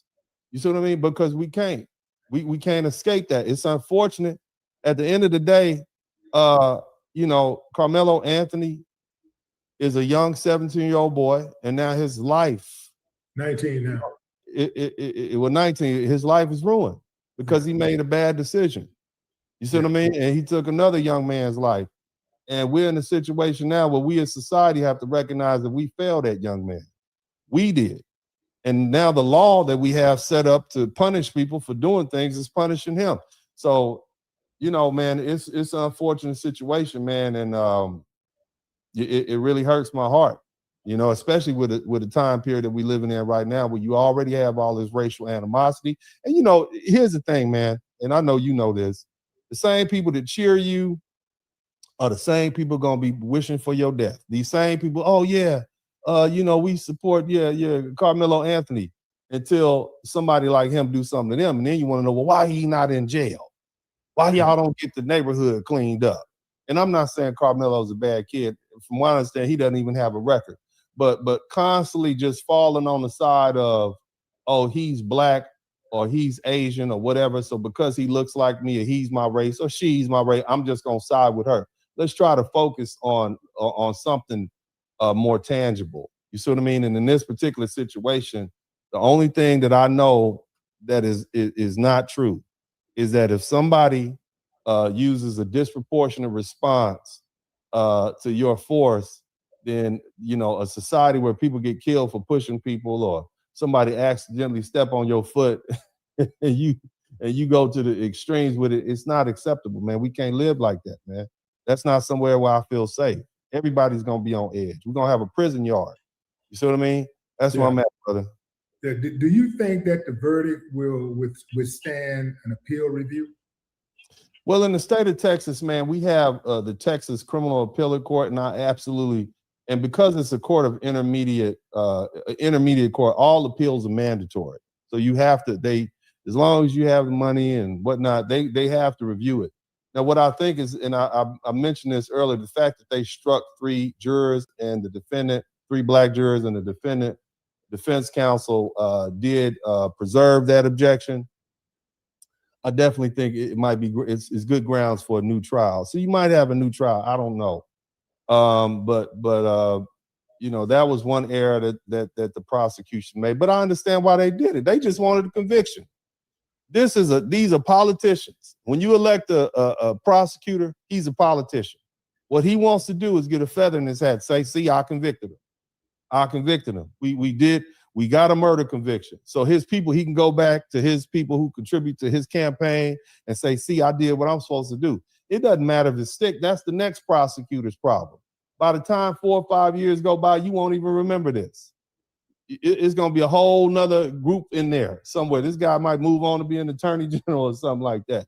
But he got a feather in his hat. And see, that's the thing about prosecutors, man. This thing about the criminal justice system. You got to feed that animal. Once you create that animal, you got to put bodies in it. And the bodies that they like to put in it are undesirable. Whether we talk about black bodies, whether we talk about illegal immigrant bodies, we want to put bodies in that system because we make money off that system. Period. It pays a lot of judges. It pays a lot of salaries. It pays for a lot of Mercedes-Benz, Rolls Royces, 6,000 square foot houses, et cetera, et cetera. You understand what I'm saying, brother? So they don't care. They just want the conviction. So if they get a conviction that eventually gets overturned, that doesn't take away the fact that they got a conviction. And this is what I'm looking at. And so the way I see things from being an attorney and having done this going on 30 years, second generation, actually, man, come to find out, man, my great-great-great-grandfather was an attorney.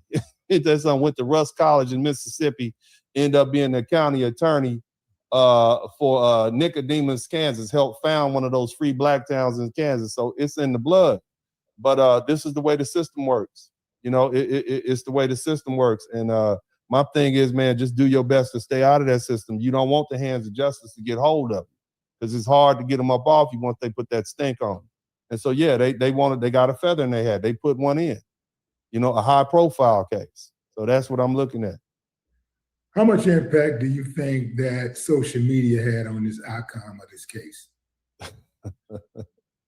Hey, man, the jury's on Facebook, the jury's on TikTok, the jury's on YouTube. I'm sure it had an effect. If nothing else, it affected the ethos.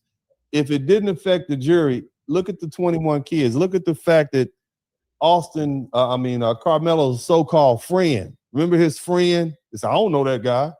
You know, he denied him like Peter did Jesus. You know, I don't know him. I don't know who that is. And then the defense attorney say, "Is this the picture of you? Didn't y'all hang out 3 times in 1 week? And you telling me we have photographs of you hanging out with Karmelo Anthony, and you turn around telling me that that's not your friend? What are you talking about?" And so he said, "Oh, okay, yeah, I might have known him a little bit." Clearly, you knew him a little bit more. And so what that situation tells me is that, yeah, man, you can put a parade of witnesses up there, but if you get in a certain environment and people realize, look, man, I got to live here. I got to live here in Collins County. So if I'm one of the people who come up here and say something like, well, you know, Karmelo was just sitting there minding his business, and old buddy, he really ran up on him and jacked him up. You might change your testimony. I'm not saying anybody lied. That's not what I'm saying. What I'm saying is you might augment, you might add on, you might detract some things that you would otherwise say if you were telling the truth, the whole truth, and nothing but the truth. So the fact that you have 20 witnesses up there, that does not necessarily mean that the jury heard all the facts as accurate as each one of the witnesses could have possibly remembered. That's all I'm saying. And again, Karmelo didn't testify for himself, and that doesn't mean he's guilty. Okay, but how's the jury supposed to know what his mindset was if he didn't get up there? And that's going to be, in my opinion, the crux of the self-defense argument. It's a give and take. You get up there, you say, hey, yeah, look, I stabbed him, or I shot him, or I did whatever, but I did it because I felt this way. There was a guy over here, a guy over there, a guy over there. I already knew these guys' reputation. I had understood that they knew jujitsu, they were violent. I understood that, but he didn't get up on the stands and say that. You see, so how is the jury? The jury is just supposed to infer that from the physical evidence. They're supposed to infer the fact that, oh, well, this guy is, 5'7", 140 pounds or 160 pounds, and this other guy is, 6'1", 210 pounds. We can infer the fact that he was afraid. They have to infer that, but they never actually heard that testimony from Karmelo. And I get why his lawyer wouldn't want to put a teenage boy under cross-examination. I get that. He'd say something, and that's going to make the jury like him even less than they like him now. Because at the end of the day, we're looking at a murder car. We're looking at murder. But go ahead, brother. I would say it's going to make the jury hate him even more than they hate him now. The jury was against Karmelo Anthony from Jump Street before they were even picked. I do believe that the jury had their minds made up. Dennis, let's say Karmelo's parents reached out to you right now and said, Dennis, we'd like you to represent us in appealing Karmelo's murder conviction. What's the first thing that you do? Well, I'm going to tell him I don't practice criminal law, and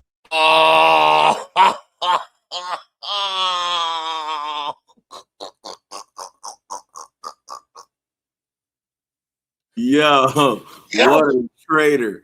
What a traitor. Yo, son, I don't practice criminal law at all. I don't know what y'all doing.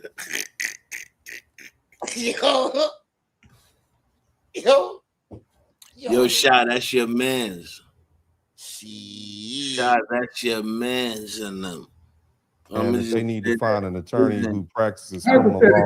If you did, because you do know criminal law. So if you were to represent them, what's one of the first things, hypothetically speaking, what's one of the first things that you do?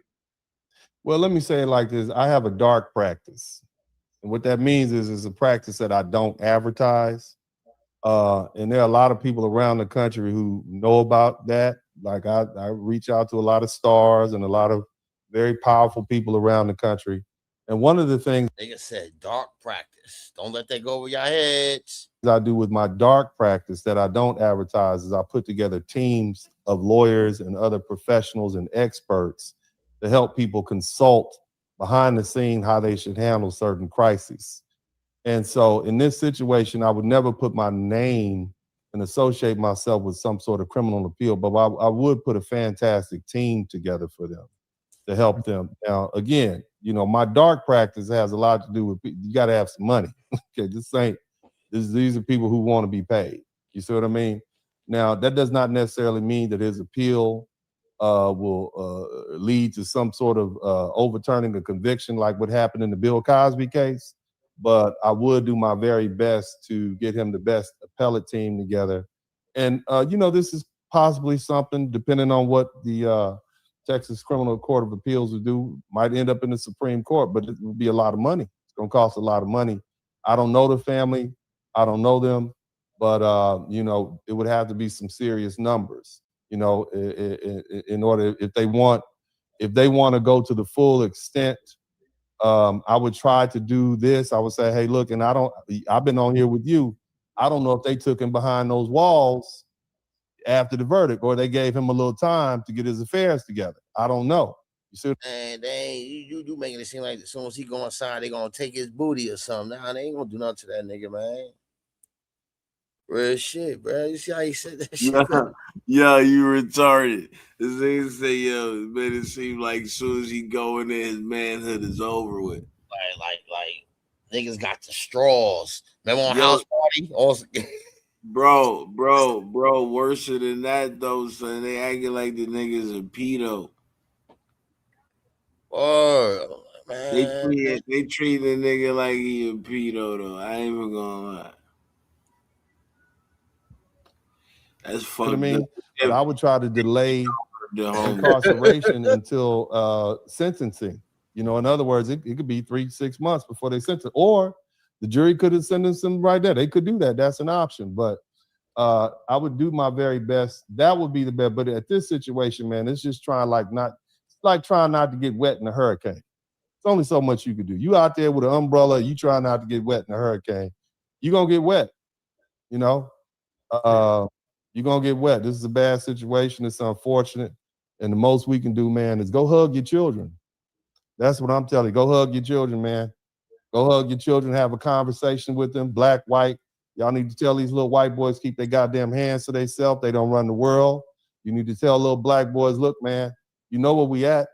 You know these people looking at you sideways anytime you walk outside, whether you in the damn convenience store and you got a little couple of bottles of water or whatever the hell you got, you know what I'm saying? They still looking at you like you stole something. They looked at you like you stole something the minute you walked in. Hell, walking while black is a crime. Apparently, you can get shot for that. You understand what I'm saying? Just being black, just existing as a black person is a crime in some people's eyes. Yeah, man.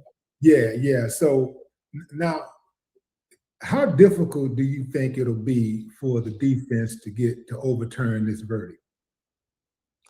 I mean, you could get a new trial.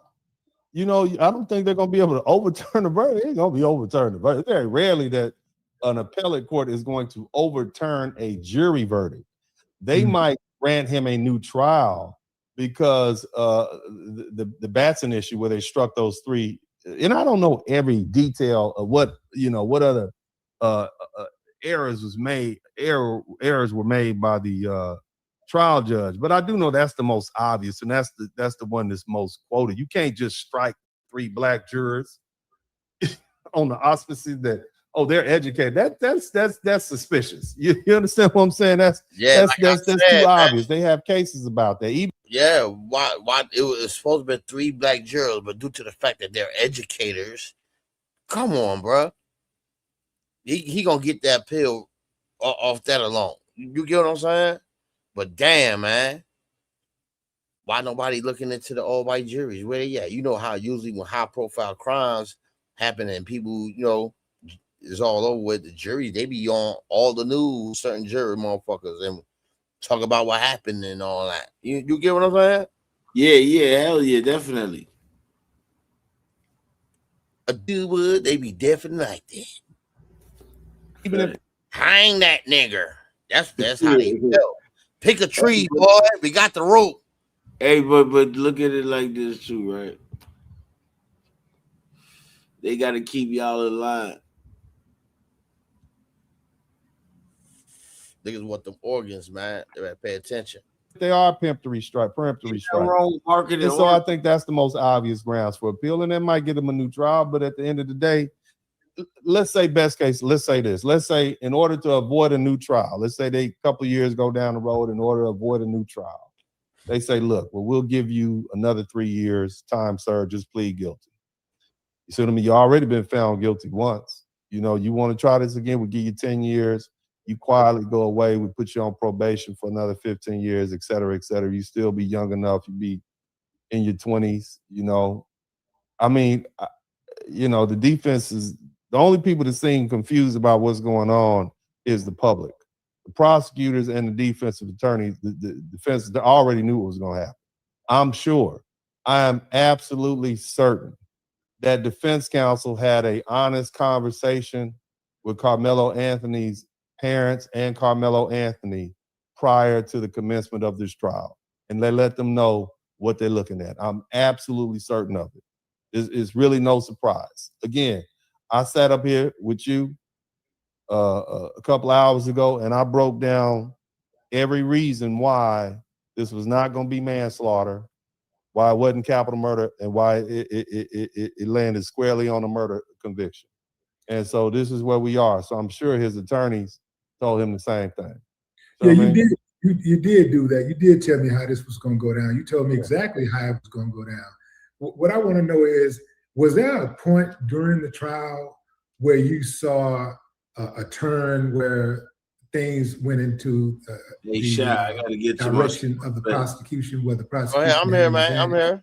All right, I'm going to be watching. First of all, this trial was supposed to go on much longer than 4 days. This is a 4-day trial for a murder trial? Yes. And I was thinking about the Diddy thing. I'm like, Diddy case lasted like 6-7 weeks, and it was a freak off. It was a freak. What do you call it? It was a freak case, right? Yeah. And we talking about a kid on trial for murder in his last 4 days. Bro, the jury retired at 2:03 yesterday afternoon. I'm thinking to myself, well, it's Monday. They're going to deliberate at least till Friday at 12 o'clock just so they can get those extra days off from work.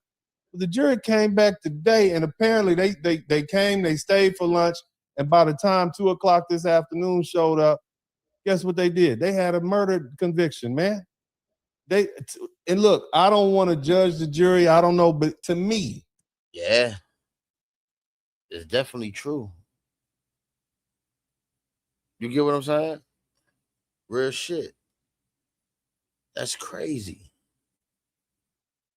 It seems to me like they pretty much had their mind made up somewhere between the after voir dire, was when they picked the jury and paneled the jury, and at some point when the prosecution put on its case in chief. I think that the defense counsel probably knew it, which is why they only put on 4 witnesses. I didn't see any experts, no forensics. You say there's some videotape. I didn't hear anything about anybody subpoenaing any cloud information, any of that. I didn't see any of that. At least I didn't hear. Maybe they did, but the jury, to me, it seemed like the jury had already made their mind up before the case. Defendants rest their case in chief. I absolutely believe that the jury had their minds made up already. Mm-hmm. And so what if it comes out that the actual judge, the DA in the case, was really friends with Austin Metcalf's dad, Jeff, and that Jeff was in a friendship with the actual judge in the case? You got the DA, the judge, and the father of the deceased, the victim, all friends. That's exactly. Isn't that a conflict? That's definitely a conflict of interest. It's definitely a conflict of interest. I've been said it.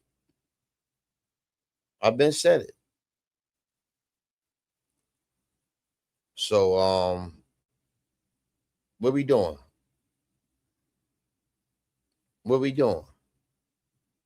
Son got railroaded from the word go, man. You heard? Of interest? Isn't that grounds for an appeal? I mean, you can appeal for any reason, but Willie D, brother, you have a young man that admitted he stabbed and killed another man. You can't get rid of that evidence. I don't care how many conflicts of interest you have. No, there's a dead body out here. We got a dead body. Right. Who killed this person? That's the only question. And if you have somebody who admits that they did it, the question is, why did he kill him?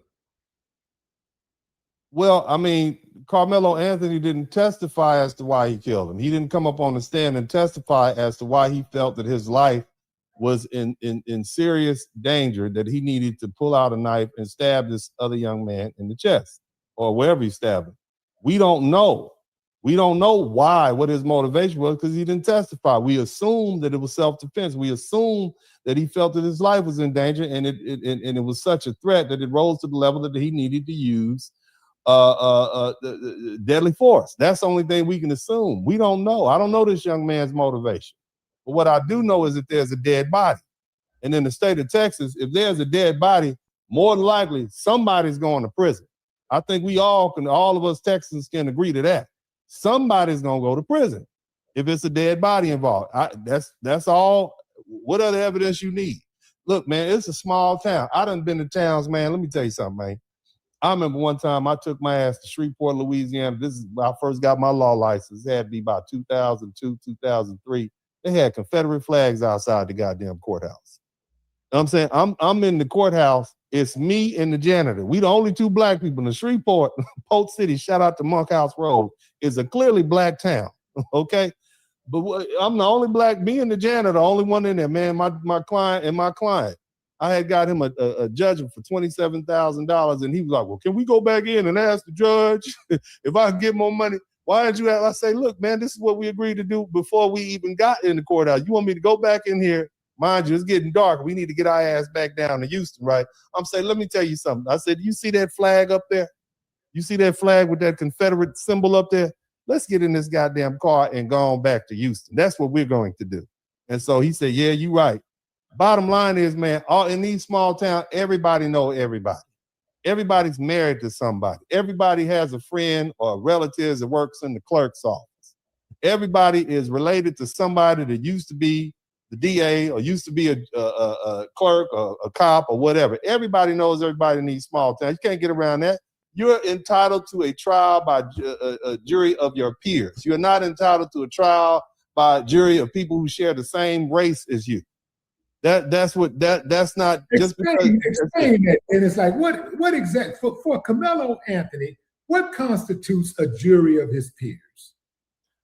A jury of the last ones left after the ones you don't like are struck. You don't get the best jurors. You get the ones left. That's what you get.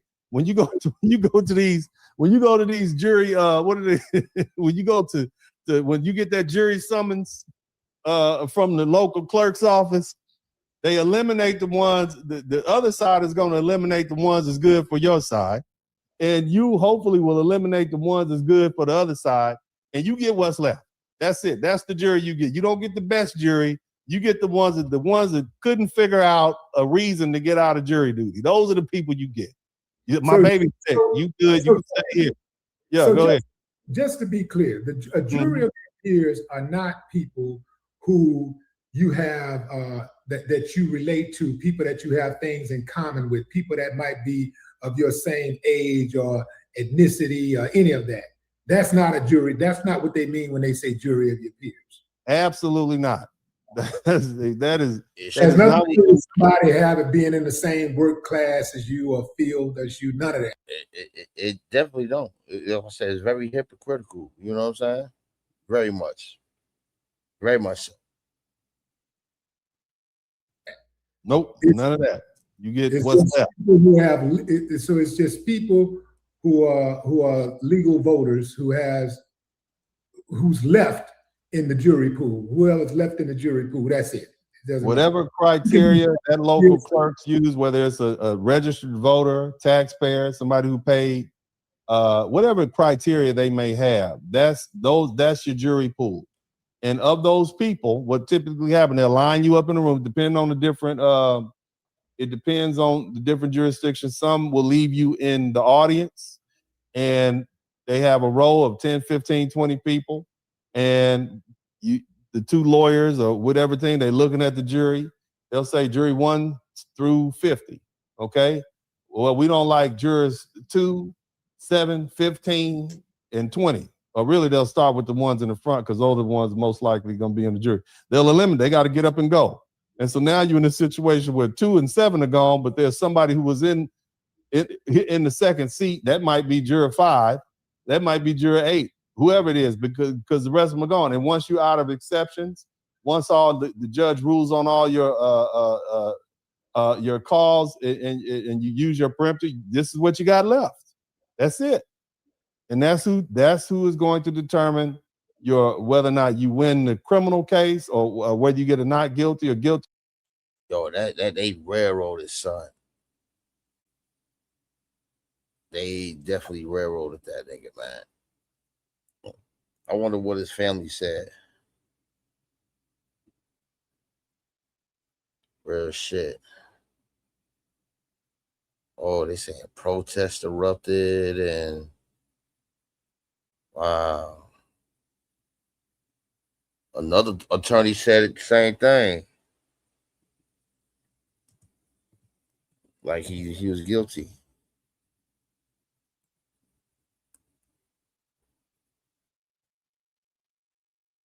That's crazy.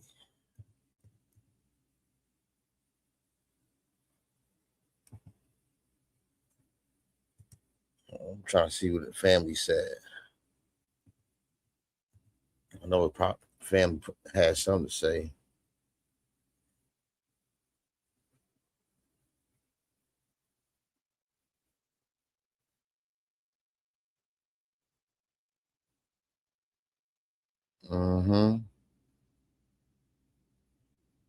Looking right now.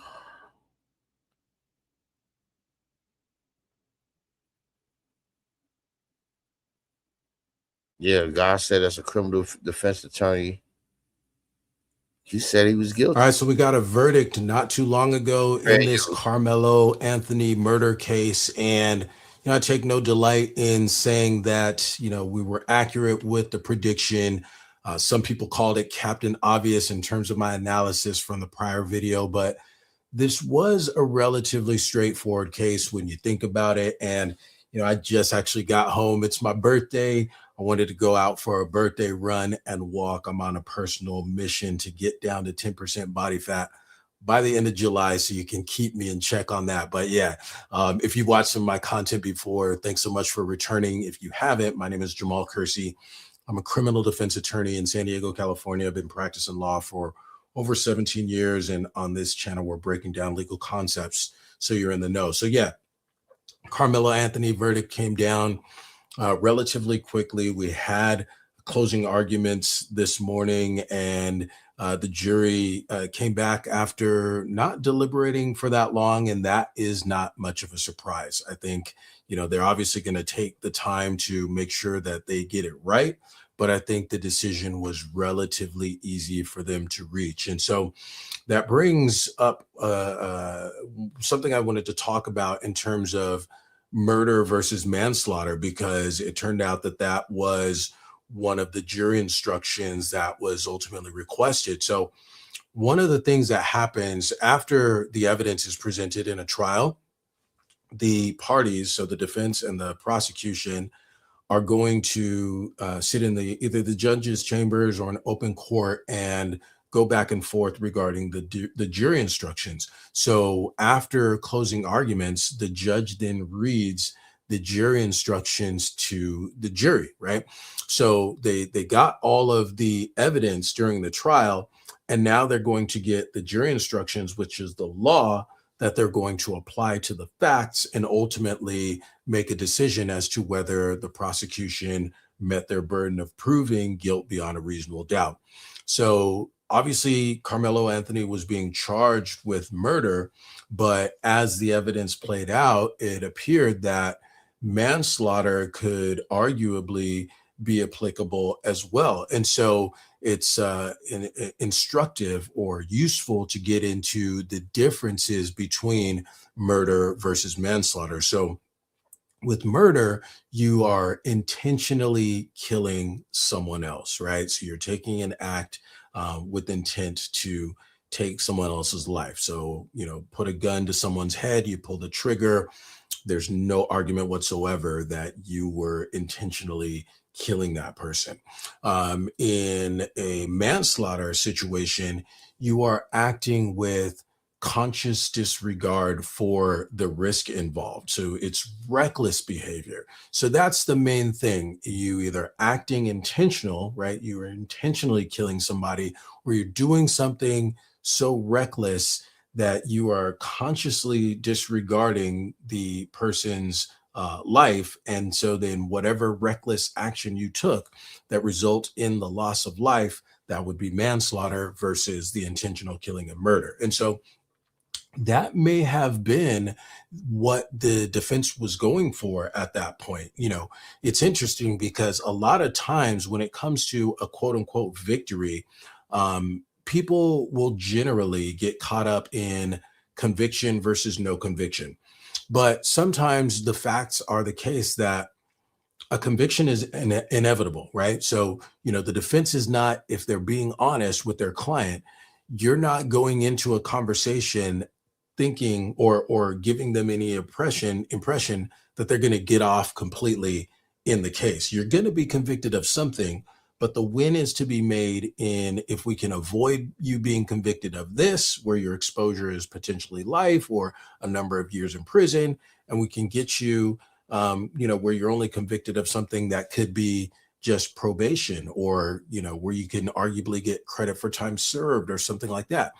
Or even it could be where, you might be facing 10 years and we can get you 5 years, right? Like if I've shaved 5 years off of your sentence, then that is a victory, even though you suffered a conviction, right? So depending on, how the conversations went between Karmelo Anthony and his lawyer and, obviously his parents, he's a young man, so the parents were presumably involved in these discussions, they may have said, hey, self-defense, even though we're going to put it on as a self-defense case, we just don't have enough. There's no way we're going to be able to convince a jury that Karmelo was acting in self-defense and that his pulling out a knife and stabbing Austin Metcalf was justified. So they might have been going for, let's say, the next best thing, which would be to avoid a murder conviction and get a manslaughter conviction instead. I don't know if that was a discussion, but it's possible that it was. And so that certainly would have been a victory of sorts if they managed to avoid a murder. But where's that videotape though? It's a videotape. It happened on school grounds. Don't the school got the video? What we doing? But It's the second lawyer that said that Youngin was wrong. So another brother. So you won't see what's up. Murder conviction and get manslaughter instead, but that obviously didn't happen. And so there was the self-defense theory that pretty much was the theme throughout the defense's case, from what I understand. And there were a lot of people in the comment section in my previous videos saying that, well, Austin had no business putting his hands on Karmelo. Austin could have called a teacher or a coach. And I do agree with that, right? The moment, whether Karmelo should have been under the tent or should not have been, that was up for debate. Was he invited by Eddie?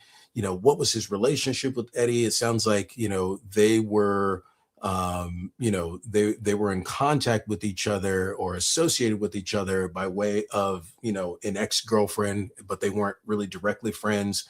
But apparently they were, they knew each other enough to where, they would acknowledge each other. And he, Karmelo was talking to Eddie under the tent for a moment, but it appears that at a certain point, he was no longer welcome under the tent, and he's asked to leave, and he's not leaving. He's being non-responsive, and the conference.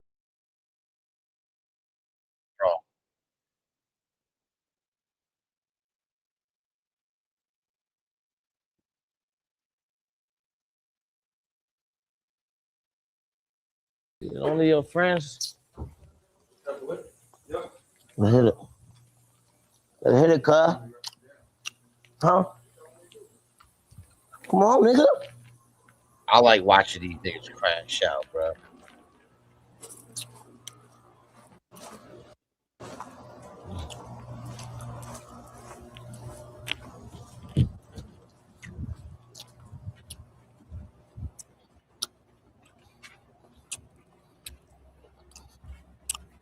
Oh, shit, cuz. Dang.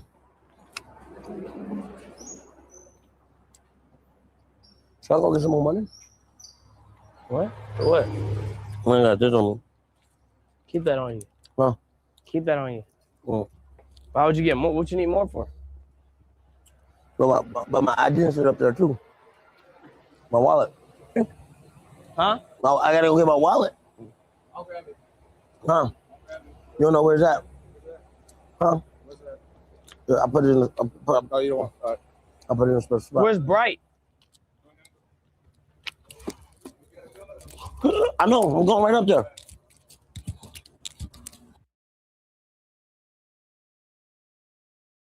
Tengo el loco con el ay, quédate pantalón, que el panty ahorita se te quita. Yo sé que tú eres malito, siempre que el nombre es chiquito.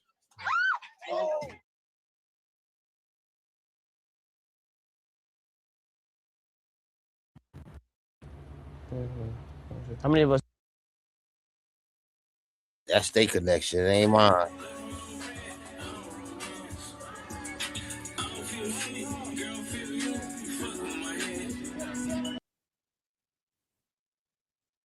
I'm in the back. I'm in the trunk. Oh, yeah. Then he got he.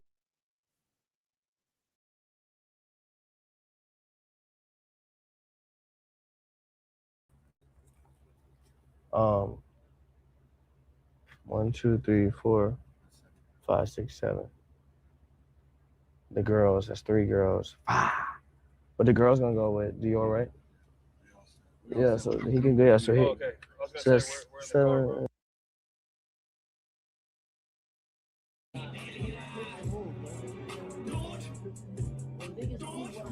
All right.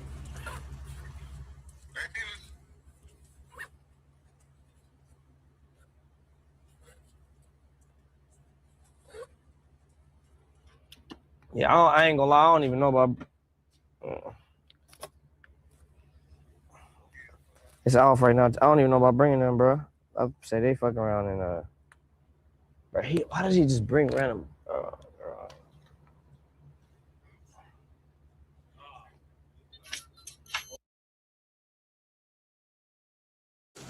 Cause I mean, like I said, let me know.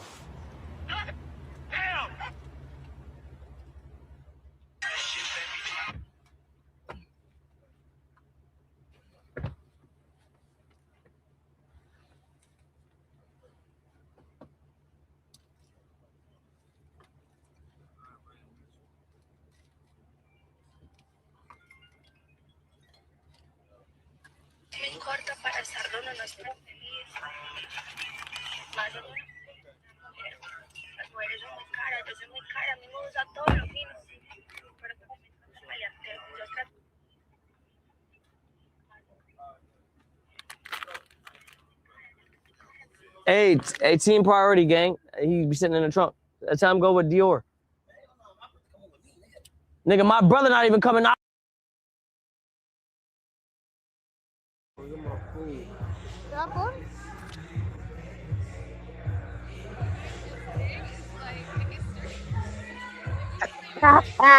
This ain't no emotional person. Like, nigga, what we doing? Nigga, my homie going with the girls too, nigga. Oh, the fuck? Oh, Nigga, everybody your brother, nigga. This nigga ain't from here, nigga. He flew here because of me, nigga. I don't even know who really your brother for real, nigga. Man, you tripping. Nah, you tripping, nigga. Yeah, you tripping, bro. Come on, you don't know if he my brother for real. Actually, I don't know who would be your brother for real. And he call everybody that shit, nigga. Oh, you tripping, bro. 13 different niggas every time, nigga. Where's Dago? Come on, bro. I'm not leaving him, bro. Not 12 weeks. We good, bro. No, nigga, I'm not leaving you, nigga. You're not leaving him, bro. He coming. Nah, nigga, he right. He's staying with me. My homie's going with the girls too. Nah, nigga. bro. I don't leave my brother nowhere, nigga. All right, go with him, bro. And I will. Give me the What's wrong mic. with you, nigga? Weird ass nigga. Go with him. You weird, nigga. What's wrong with you? I don't leave my family, nigga. It's trouble in paradise. Uh-oh. Well, other than I can box. I'm from Churches. You talking about Mario? I think it's trouble in paradise, y'all. Wait, what? Yeah, no. I got it.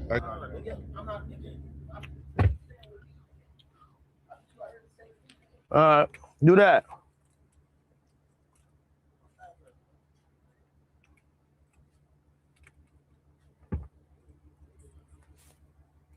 A kid, bro.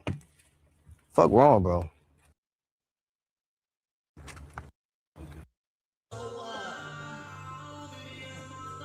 Sean be sitting in the trunk, bro. I'm not how this nigga keep sitting in the trunk. Sean is part of the team. He's assisting us. This nigga be sitting in the trunk.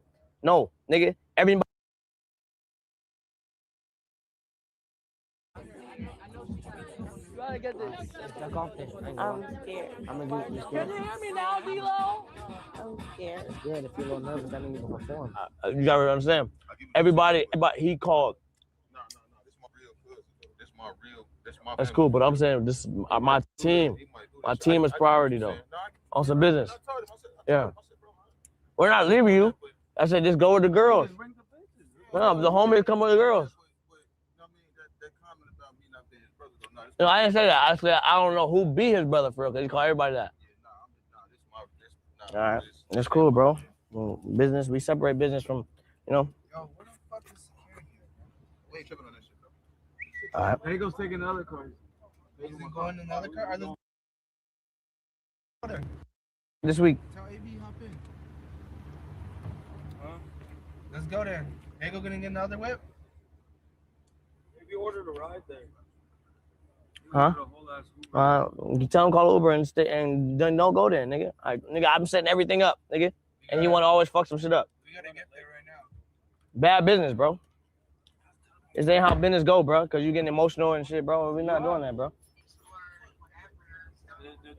Specifically, only team members. Yeah, and then he said only team members, bro. Like, bro.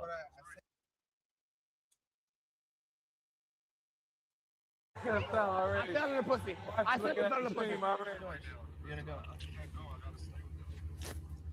Hay tres pasos. El pana de AB, yo creo que se va a quedar con las mujeres.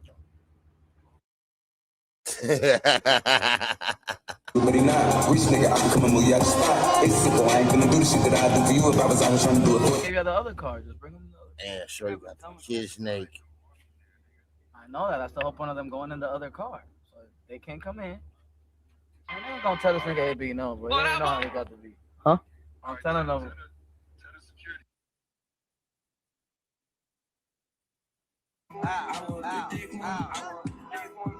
Bitches and I was like, I think you better stay with the bitch. So I gave him my car and I'm like, if Todd say something they can't come in, just take the car and take him. probably got a girl. Who? Bro, get this car. Why they connection fucking up? Tell her to wear a bra. Oh wait, wear a bra so I don't get banned. You got a bra?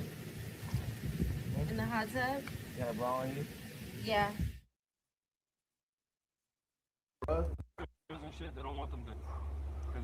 It's not my call. Yeah, they just want to lock in the shit. It's understandable, gang. Hey, B, we gotta go, bro. We're 30 minutes away. We're supposed to be there in 15 minutes. We're 12 minutes late right now. Come on, AB. Hold on, look. This nigga AB ordered a whole truck. It's okay. Tell him to cancel. Wherever. Hey, let me hold that cut. Hold on, espérate que vamos a pelear ahora. Close your door. Close your door. I'm gonna go hop in the trunk. Just tell him to get in the back. But why you hopping in the trunk? So we can all.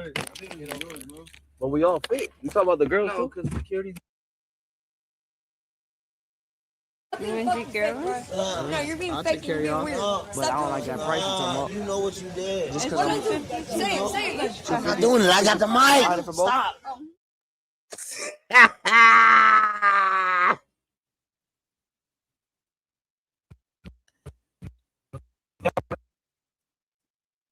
Oh, you don't want. And the bitches is a little my loud, man's too. ride with me, A man. little too much. So we gotta go. A little too.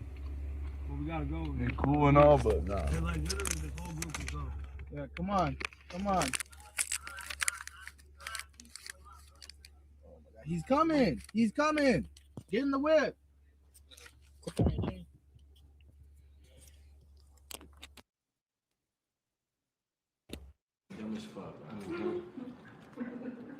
Chat, what y'all think of that song, man? Okay. Yeah, they coming. Yo, y'all, they say y'all girl outside or some shit. My girl, kill that bitch. Don't kill her. Go ahead. I don't know what she got here.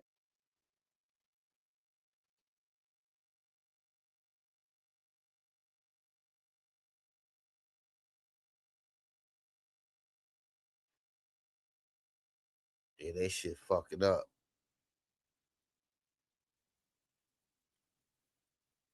Until they get their motherfucking life together, we gonna speak about this bum ass nigga.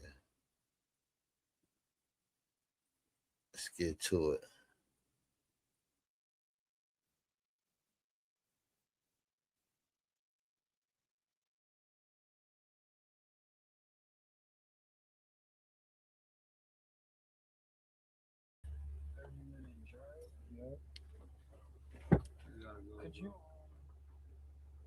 Could you pass me the twos? I think we should let the threes like charge, right? Yeah. Till we get them. Hey, I'm trying to get them going. Give me 1 second, guys. I'm trying to get them going right now. But these are complaining about not trying to get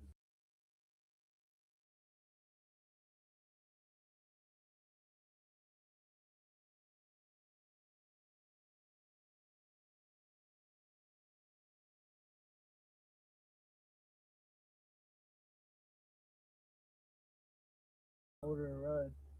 So I'm trying to get. I know. All right. Let me go handle that.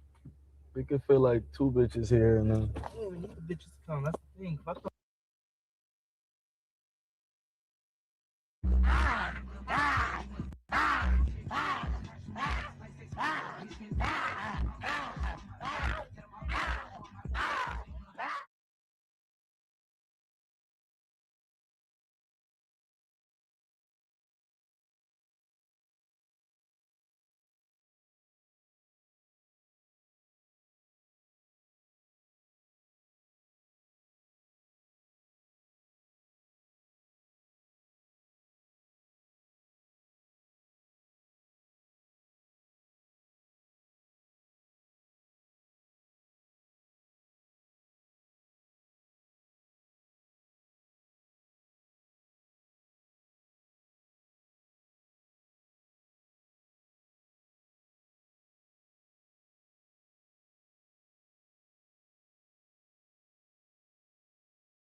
Go with that.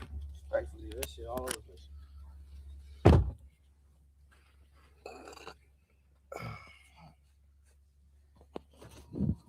Yo, Dior, pull up. Where's the other security? That was the whole point of him not getting in the car. He goes right there. You don't gotta take the other car no more. We fixed. That was the whole point of him not coming.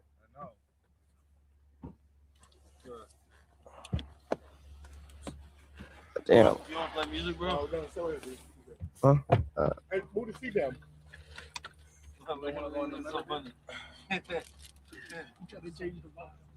Hell yeah. I'll play some music.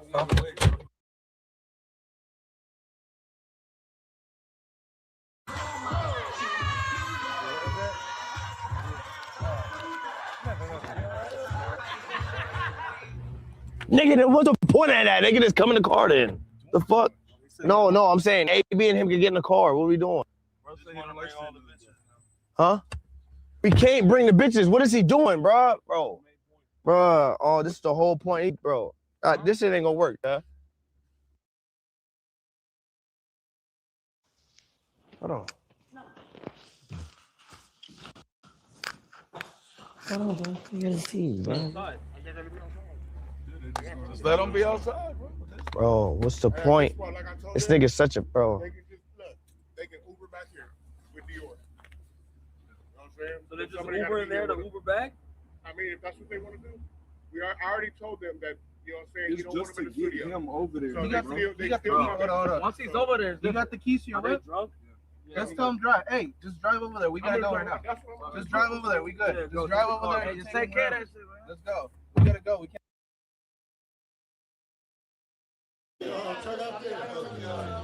They think they want to shots too. Oh shit. I told them we wanted shots.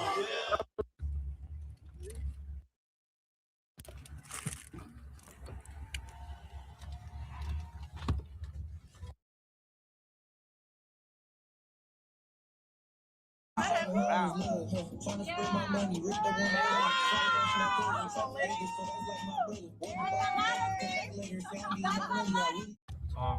You gotta open the vents.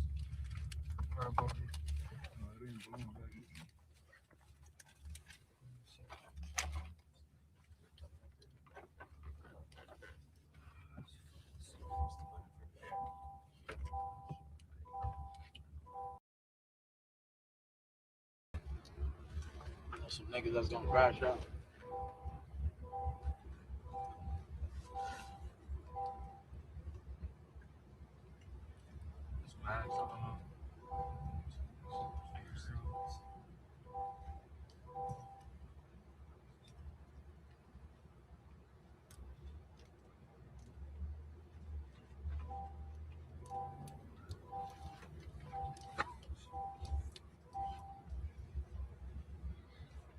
Play some music. Yeah, I got you.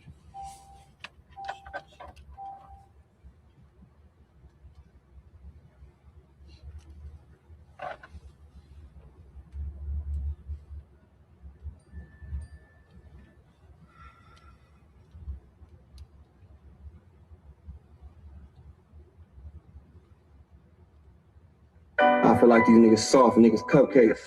Told her I don't want no pussy, let me fuck face. Last night was Prada down, had a rough day. My feet had never ever felt how no truck legs. Big forest blocking all the neighbors' front gate. In the stool, I'm trying to see what bitches up late. On the phone with my jeweler, what's the update?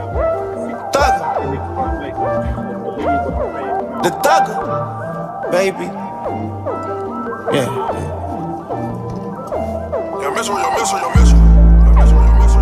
Metro!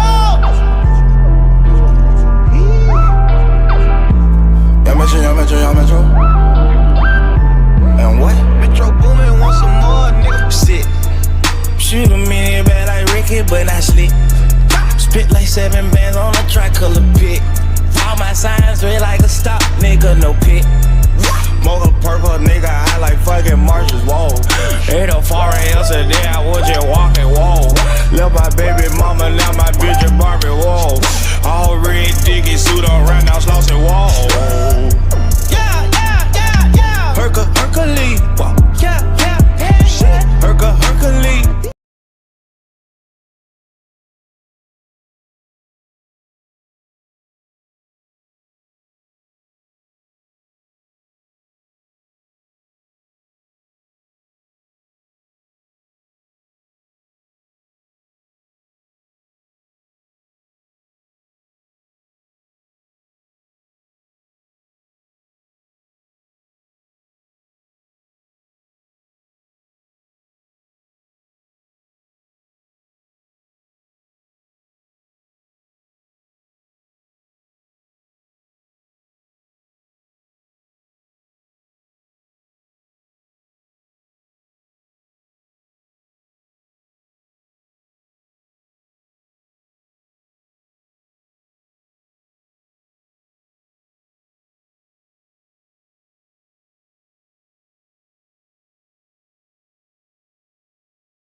It's turned up.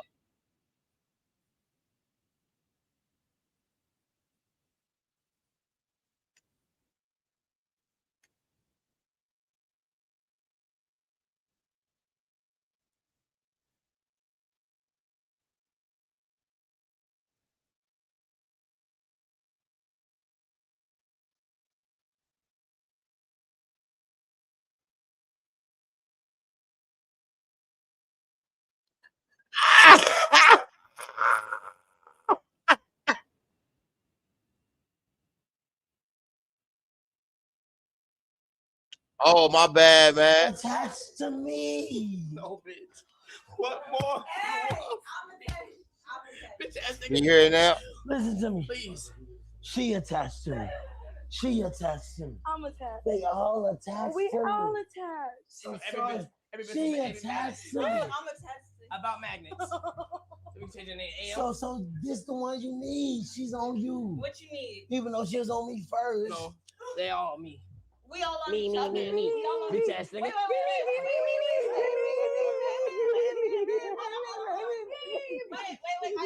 Tomorrow.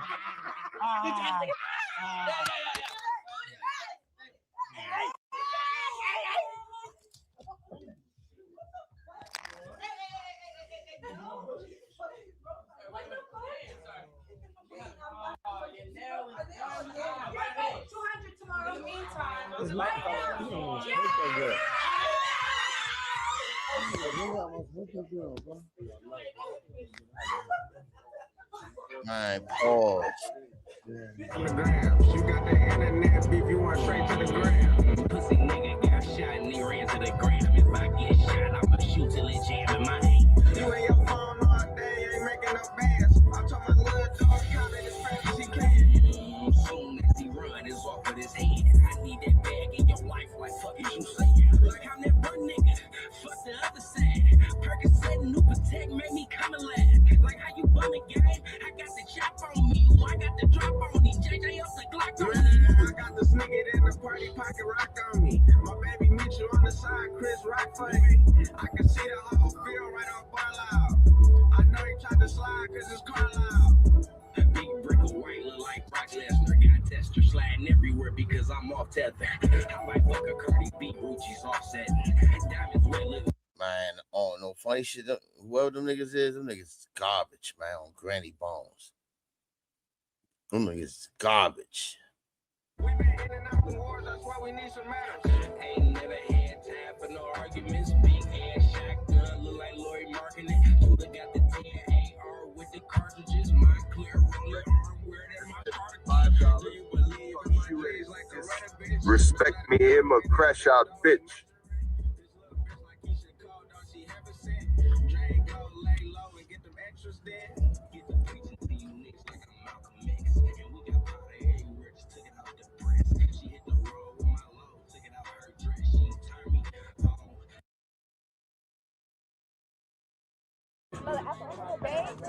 I don't do none of that.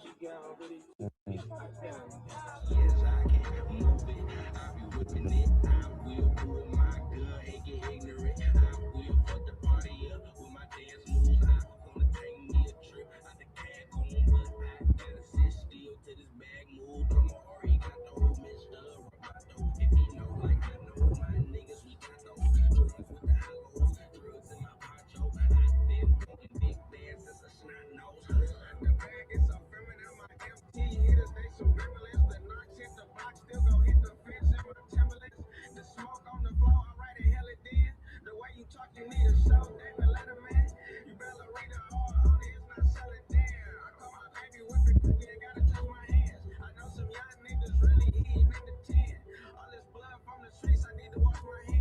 Yo. Bro, you off speaker. You off. You're off. You've been off. I don't answer the phone on speaker all the time, bro. Thanks, bro.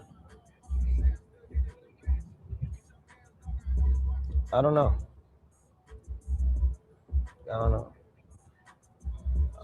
What day is it? 14th?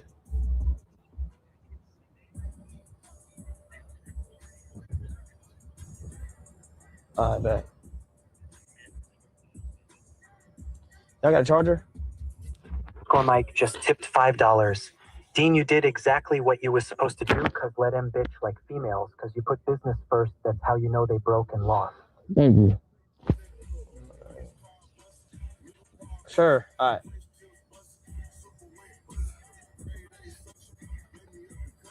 Facts. Niggas ain't business oriented at all, bro. I'm not leaving him. Fuck. We working, gang.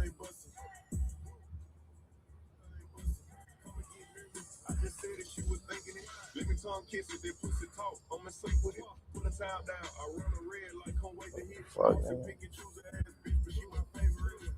Shit so fake.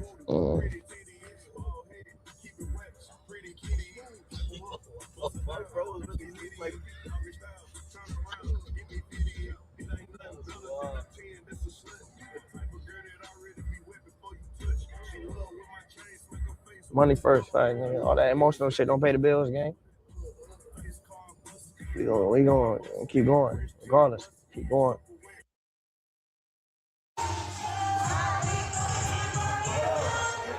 Fucking.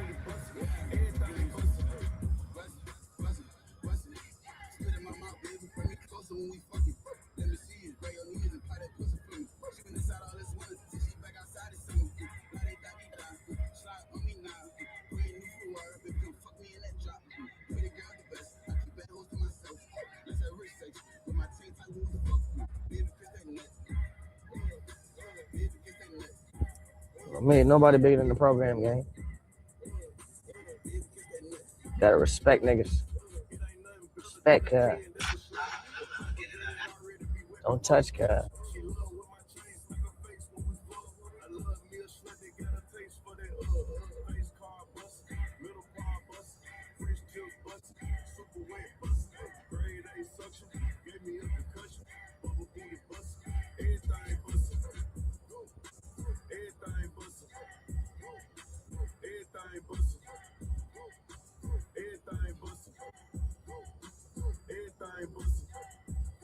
Just tipped $5. A be fake as fuck this morning. It was his cousin. When you wear sleeping now, it's his brother. He lean. He fake putting these random dudes before you. I don't know. I don't be knowing who's who, bro.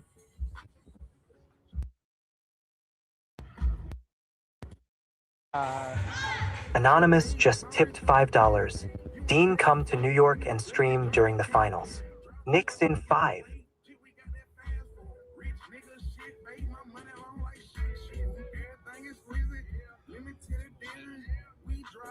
Anonymous just tipped $5. Kai won't put up with AB shit and Streamer University and will ruin it for the both of you. Still gotta do that 60-second thing, too. Trashy Ratchets just tipped $5. Ty Dolla seen those sloppy, flabby ratchets and was like, nah, don't bring that trash around me, bruh. Respect, appreciate that 1,000 kicks. J-Ski just tipped $5. You did exactly what you're supposed to do, brah. He wants to fly random people out, but when he was just broke, they left him. I understand why he went broke.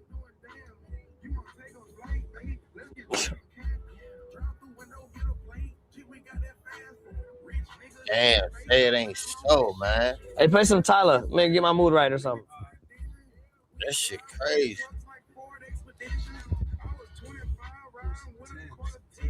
Vice just tipped $5.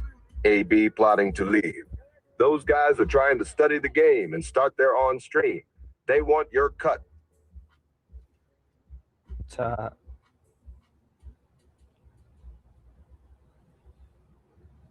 fuck with Bright though. I know I fuck with Cat. Anonymous just tipped $5. A B cousin in white short shirt, ugly face, BMF chain. He a camera hungry dog.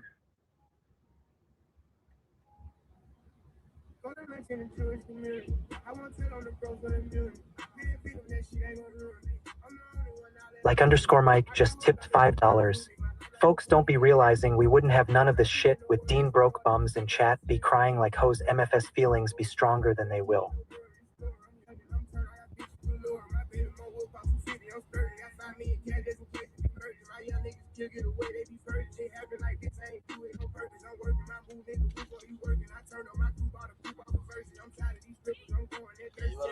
Anonymous just tipped $5.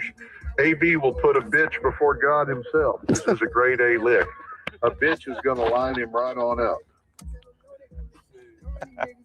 Yo!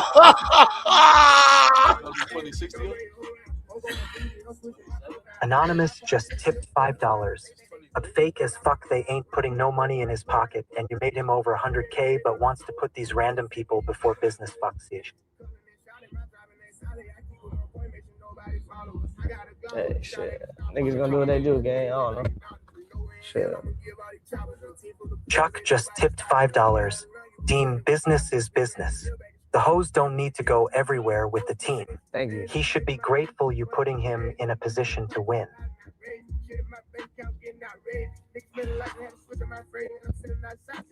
They got their own. I didn't even know they were staying there. All three of them? Where they gonna sleep?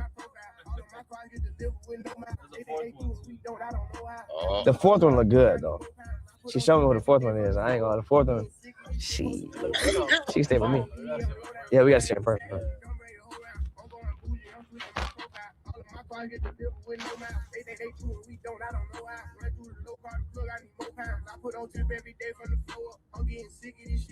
My thing is just like, you gotta give some type of fucks about this shit, or that niggas or the fans are really just eventually they're gonna be like, nigga, fuck you. But you know. Anonymous just tipped $5. Broner going broke again, bringing all the leeches back. When this ninja going to learn, he almost 40. That sound like Wild Country. Shout out to Wild Country. That sound like Wild Country. Anonymous just tipped $5. Bro helped AB pay his rent when nobody else did. He want to have his homie by his side and he go wrong. I know that you used to Deen all love dough.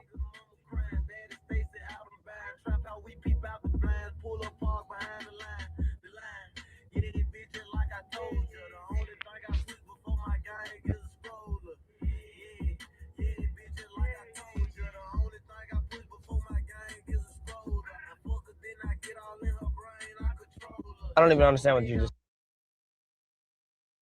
said.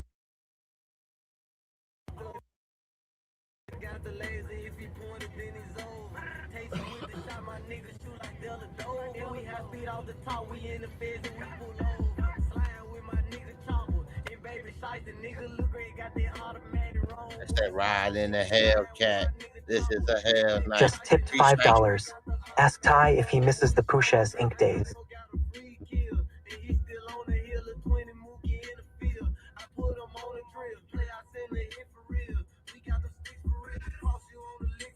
Javon Walton just tipped $5. Udine loved the stuff you've been doing lately. Heard you had a big main event on Misfits versus a UFC guy. Is that true? Yeah, appreciate it, bro. Yep, sure is. Real one just tipped $5. Bro, it's time to cut ties. I know the money good, but not all business is good business. You let AB slide with too much.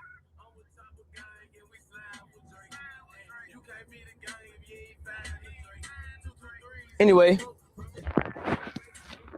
Anonymous just tipped $5. Just send all these hoes home, man. Like, why is Snow White still there leeching off y'all? You need to switch him out if anything but. I don't know, bro. I didn't bring her. Just gotta start sending that application. Facts. I didn't fucking bring her. No, stop spamming it over. We can buy it tonight.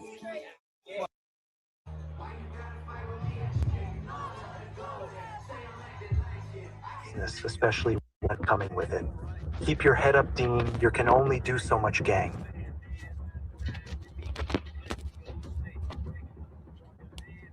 All of the motors are on. It's just that spot right.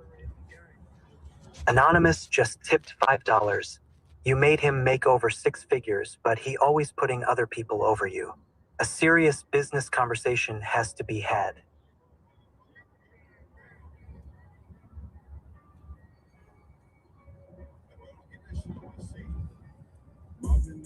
Anonymous just tipped $5.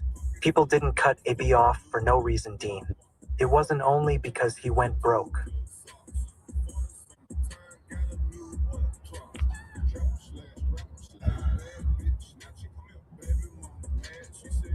Rest in peace. Adrian, brother, just tip $5. I'm sorry, little brother. I know I call everyone my little brother, but everyone don't stay at the top for long. Let's run this stream shit up. Fuck her. Okay.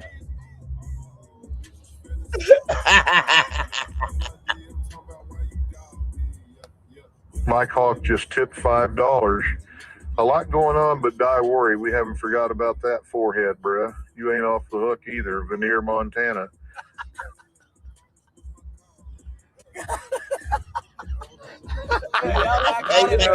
Come on. They raised $4,000. No way. Just tipped $5. Deen, we telling you this because we fuck with you, and we at the point where it's like, fuck up, we see the same repetitive shit over and over again with Oh HM. my God. Love y'all, man. I appreciate y'all niggas. But hey, regardless, we gonna go to the next train station, nigga. The train gonna keep going, bitch. Regardless, nigga. This is my world, nigga. Anonymous just tipped $5. Deen, if Floyd and Bud Crawford fought in their primes, who you think wins?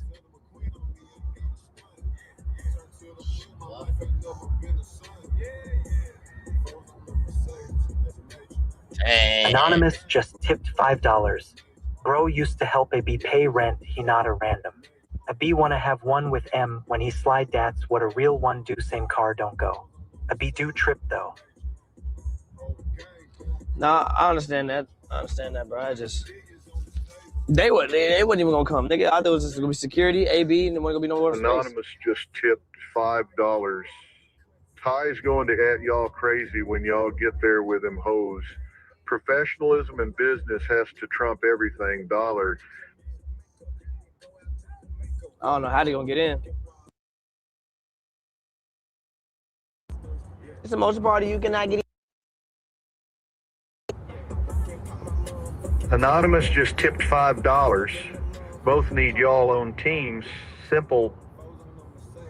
Yeah, he gotta pay for that. That's his expense, nigga. Nigga, everything on my tab.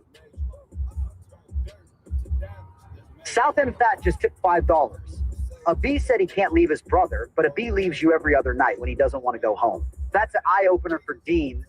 Yep. That's good, though. Faux Mula just tipped $5. Ab gonna get rich and disappear. Floyd exposed him for being a snake history repeat. Bro, he healed him, then he bite him in the back. Bro, you got it, bro. I don't know nothing about that. I ain't gonna lie. Shit. Mr. Advice just What tipped Larry said? $5. Maybe I should do some research. Your China friend said something important the other day. You know someone when they drunk. They want your cut.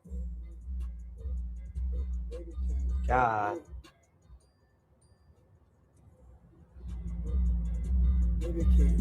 Evo Torres 44 just tipped $5. Free El Chapo and fuck JGL.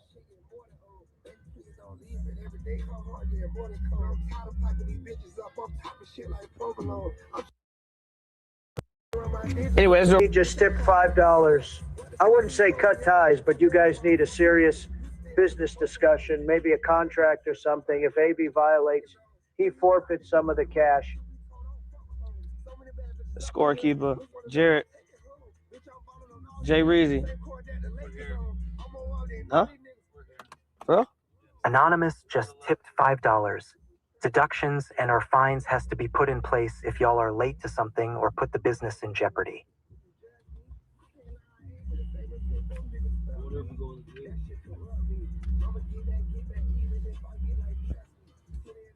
Rock just tipped $5. BMF Bull, a groupie big ass chain, and need a ride. Them ZC Dominican Bulls gotta go too. They don't serve a purpose out the house taking space. Shut up, bitch. Nah, they wouldn't be around if they didn't show no value, gang. Anonymous just tipped $5. He don't take anything serious because every time you try to get on him, you laugh with right after you have to stand on business when you mad at him. Because I can't take him serious, bitch ass nigga. He's funny nigga. The fuck you want me to do? Hold my laugh in?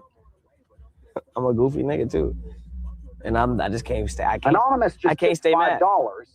Daredevil Deen, I named you that for your courageous content, throwing anybody the gloves, fighting twice a day. At times you're a warrior. Love. I'm already texting. Anonymous just tipped $5. Real Talk Live TVU need ASAP man stream in and out of the house fam stay up. Yeah, we get one this week. I think they're confirming it. I think probably by Thursday we'll have one, Jeff. DeRay just tipped $5. I bet you won't spar W gear for Min. What the fuck is that? Also, Chad, W motherfucking punt. We're giving away $10,000 throughout the month to those that use code CLB. D-pads just tipped $5. So if you use code CLB, I'm not gonna lie. And deposit. Y'all sucking Deens die. No, I speaking. No, they not. They just. Shit, speaking they were. Deen Higher Power just tipped $5. AB is not in his prime anymore, and he act like he bigger than the program. I just know he's sneak dissing in that car plotting.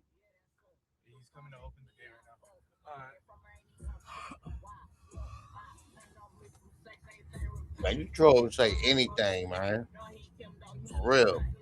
Anonymous just tipped $5. Talk to Meech about it, and since AB respects Meech, maybe he will listen to him, and you can all have a talk in Miami. Salute, bro. Much love. My bad. I didn't hear what the fuck you just said, gang.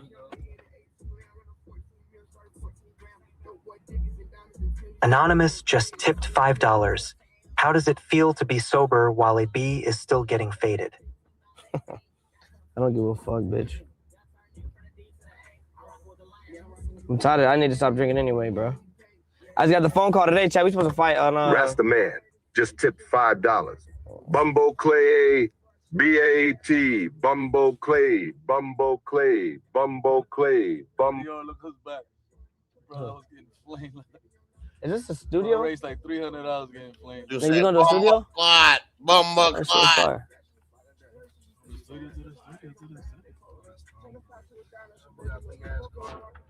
What the fuck?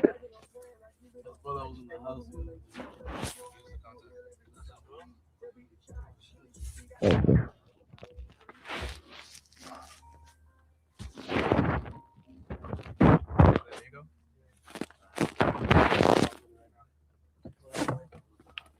Whose car is that? Is that AB them? I think they just got here. They came in the Uber. Them niggas probably went to the bar. You can just tell them hosts to not be so loud enough. I'm telling them, tell them I was to stay in the car. Why is the service here so bad, gang? Is it stream up? Yeah, it's. Chay, y'all can see me?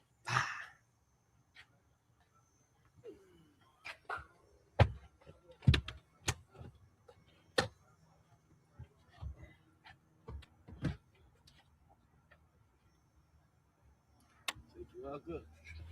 Bro, what? Respect, Just.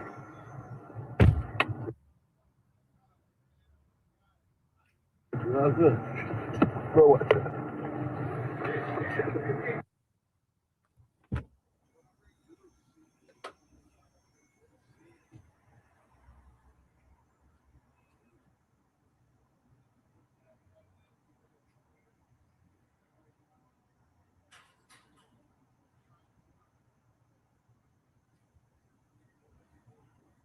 The fuck is this? It's good.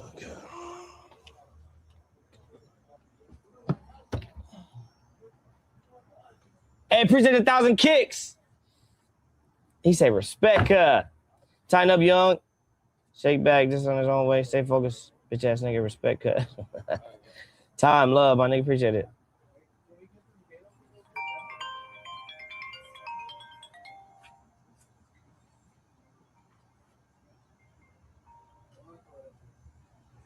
What the fuck is this?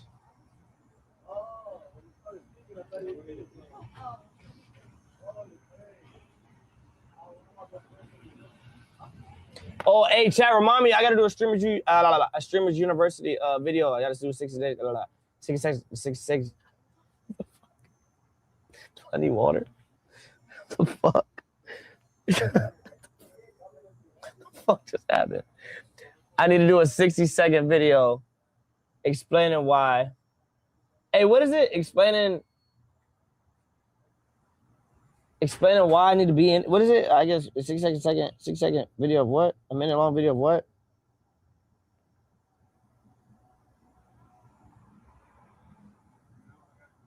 We need bang bang. Yeah, we going to see. My niggas in the Miami. This just tipped $5. Deen AB drunk ass need to stay focused. It's money over a bitch any day. Yeah.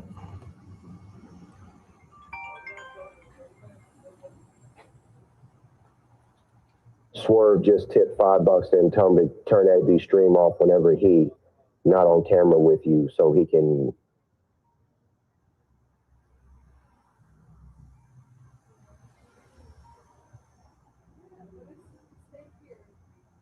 Anonymous just tipped $5. Bright is the only real one, keep him around. I fuck with bro. I fuck with her.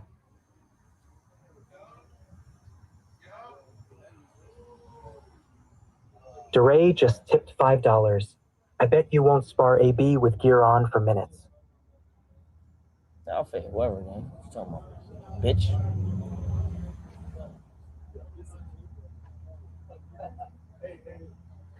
Anonymous just tipped $5. Deen, was you Team Nickelodeon or Cartoon Network growing up? I don't remember the difference. Whatever SpongeBob was on. SpongeBob, Fairy Odd Parents. Whatever. Cat Daddy just tipped $5. Shut up, funky bitches. Y'all don't know shit.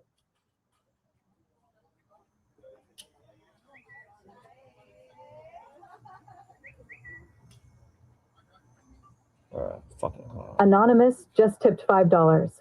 Sauce Fake asked BMF didn't help AB in Cincinnati. He just wants clout now that AB is up again.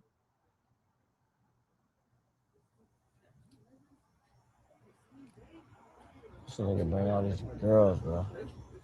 Anonymous just tipped $5. Everyone needs to stop shit talking. They are trying to get Deen more irritated to make a bad situation worse. That's not genuine care. Speak to AB.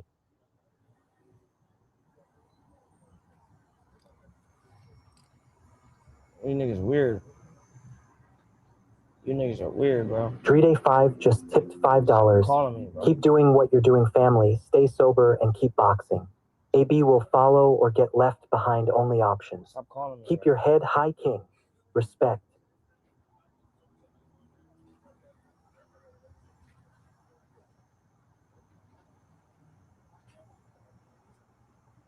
Anonymous just tipped $5. The infestation has begun. A bee is creeping in his people one by one. You will be out soon. Watch yourself, cub.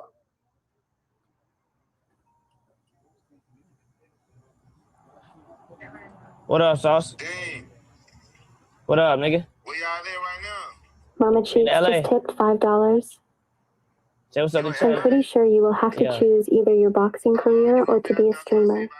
Doesn't seem like you can do both, especially not with a bee around. I think we extended him for 7 more days. Alright, man. I'm trying to come catch y'all one day. I'm gonna just stay at y'all shit. Yeah, pull up. Beware of ratchets. Just tip $5. 7 more days. Ratchet bitches are dangerous because they will rage bait you with disrespect. Plus, they're just embarrassing in general. And then we gotta do that. We gotta shoot that music video. And then we doing Miami for like 7 days, 7 or 10. Going dumb, bro. Punk, just tip $5. AB a rock star nephew. Sometimes you gotta rock how he rock. Cobell Lee. Bet, nigga. Dude. Out of that, man. Stupid ass nigga. Anthony Jones is tipped $5. Too much eating. You all taking over on God? Number. Say it again. Yeah? Already. Andu. Andu, how often you been streaming for though? Indeed. I did like 3 days of like 8 hours type shit. Oh, that's fire. That's fire. Hey, one of these days, I'm gonna raid your shit, nigga. Splat, y'all say what's up to Deen. Y'all What up? What up? What you call your shit, the Splats? Yeah, we the Splat, man. What up, the Splats? We in this bitch. Right we bought it. I think we had to shoot. We bought it. I'm gonna get myself together. I'm finna figure it out right now. I bet. Hey, Mars, get on that. What the fuck is y'all niggas doing, bro? Alright, Splat. Alright, gang. Hey, ban that nigga, bro. Man, why you letting chat, bro? Hey.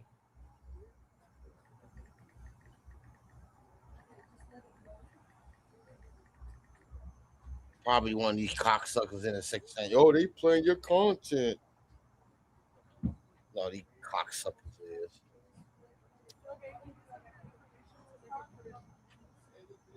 Huh?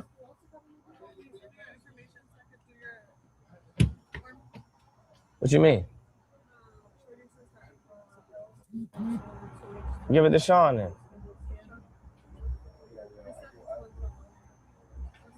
What we need? What happened? Wait, what happened? Wait, what's the problem? Oh, NDA and shit? All right, that's cool. I'm gonna do yours right now. Yeah. Oh, they gotta sign an NDA and all that. Yeah. I'm not in a bad mood, chat. I'm good, I promise. He right there. I'm looking at his phone.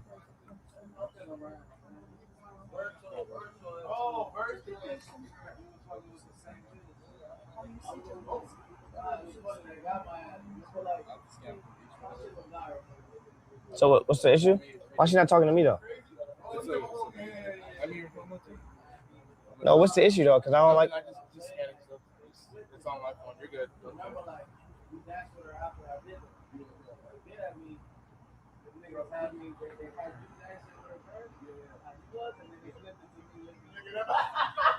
Hey, Marge, y'all gotta tighten the fuck up, bro. Hey, Mercury. Hold on, let me call Merc, huh? Hey, bro. Marge, y'all tweaking, bro. Sure. What he got? Yerba mate. Shit like that. Iced tea. Like iced tea. Bro, why is that? Bro, let me see. Water. I need your full name right there.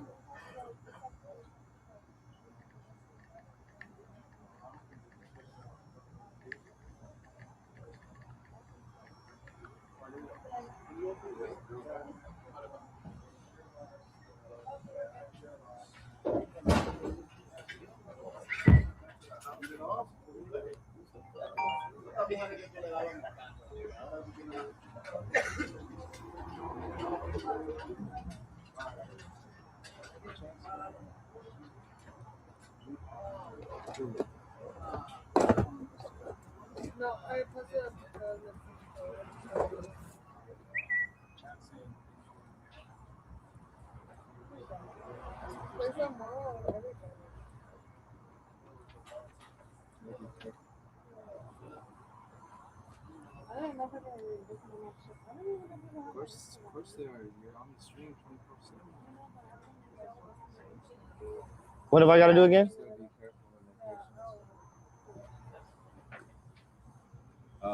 Go back to Safari, put your full name, and I'll do the rest. 3-6 Mob, hooked up with your motherfucking dating family. Are y'all ready for us? Bring the pain. Bitches, y'all ain't ready for us. Memphis style, Flint time, go crazy, 98, rolling like Deen, smoking trees, bitch. We mafia, is it too much? Are you ready for us? We mafia, is it too much? Are you ready for us? We mafia, is it too much? Are you ready for us? We mafia, is it too much? Are you ready for us? Cause in the 1966, 2000, mixtures of sin and gin on side. Cause the wings of an angel on both sides. I'm suing, humming, all them titles. Get your name last first. Myers, Michael, Lord is killing. 3-6 killing. What else will I say? Even children rock me. Don't give a fuck if you are naughty or nice at night. Sacrifice goodbye. Can you hear me? Can you hear me? Did you beat the sin? I'm not the fool that fought around time. Control up in your dreams. Standing in the hideaway. Infrared the gun spray. Got you shaking, got you nervous. Know how to get away. Looking at the window pane. Cause all you gonna feel is pain. In your yard I see a tree. I also see your body hang. See the phone. Get up the wine. Now it's only cause I'm in the prayer. Singing to die. Too late, bitch. We mafia. Is it too much? Are you ready for us? We mafia. Is it too much? Are you ready for us? We mafia. Is it too much? Are you ready for us? We mafia. Is it too much? Are you ready for us? What the fuck you wanna do? Be a victim of my homicide. If you try to jack, I'll leave you dead head in the G-Rock. And creep up on my vehicle, continue my jack moves. I got it under the dirt, we put it in your hand, now ain't that smooth. Motherfucker, snooze, motherfucker, move, motherfucker, lose, motherfucker. Put your face down to the floor, and don't you take a look up. I heard about what you cook up. See, bitch, this is a sticker. I'm taking you off your dippy toes. Take your cheese and fuck your hoes. Give me your crack sacks, Mac back, and your Cadillac. Block in my drawers, extra clip up in my balls. My dick's like a 44.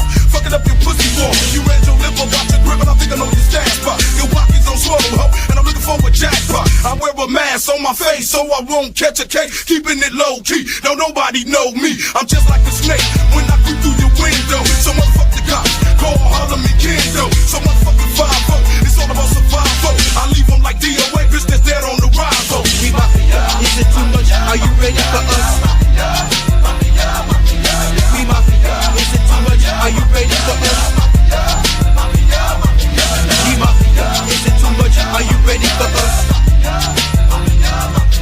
We mafia, is it too much? Are you ready for us? Cause in the 1966, 2000, Give a 2 to the head, 3 to the neck. Say the other fucking 10 for his motherfucking chest.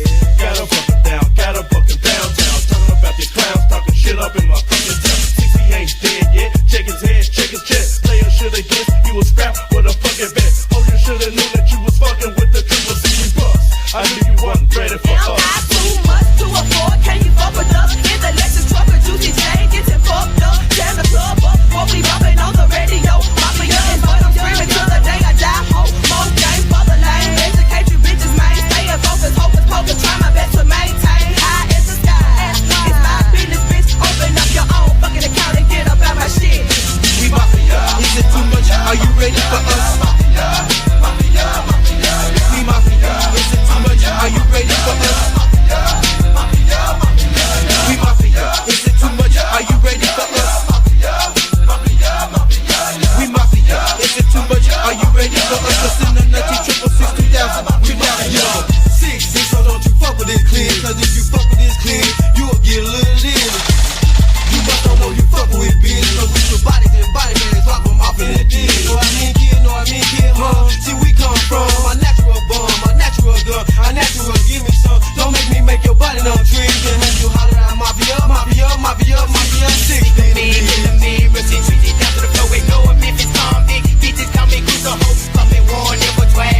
Yo, don't go to prison, man.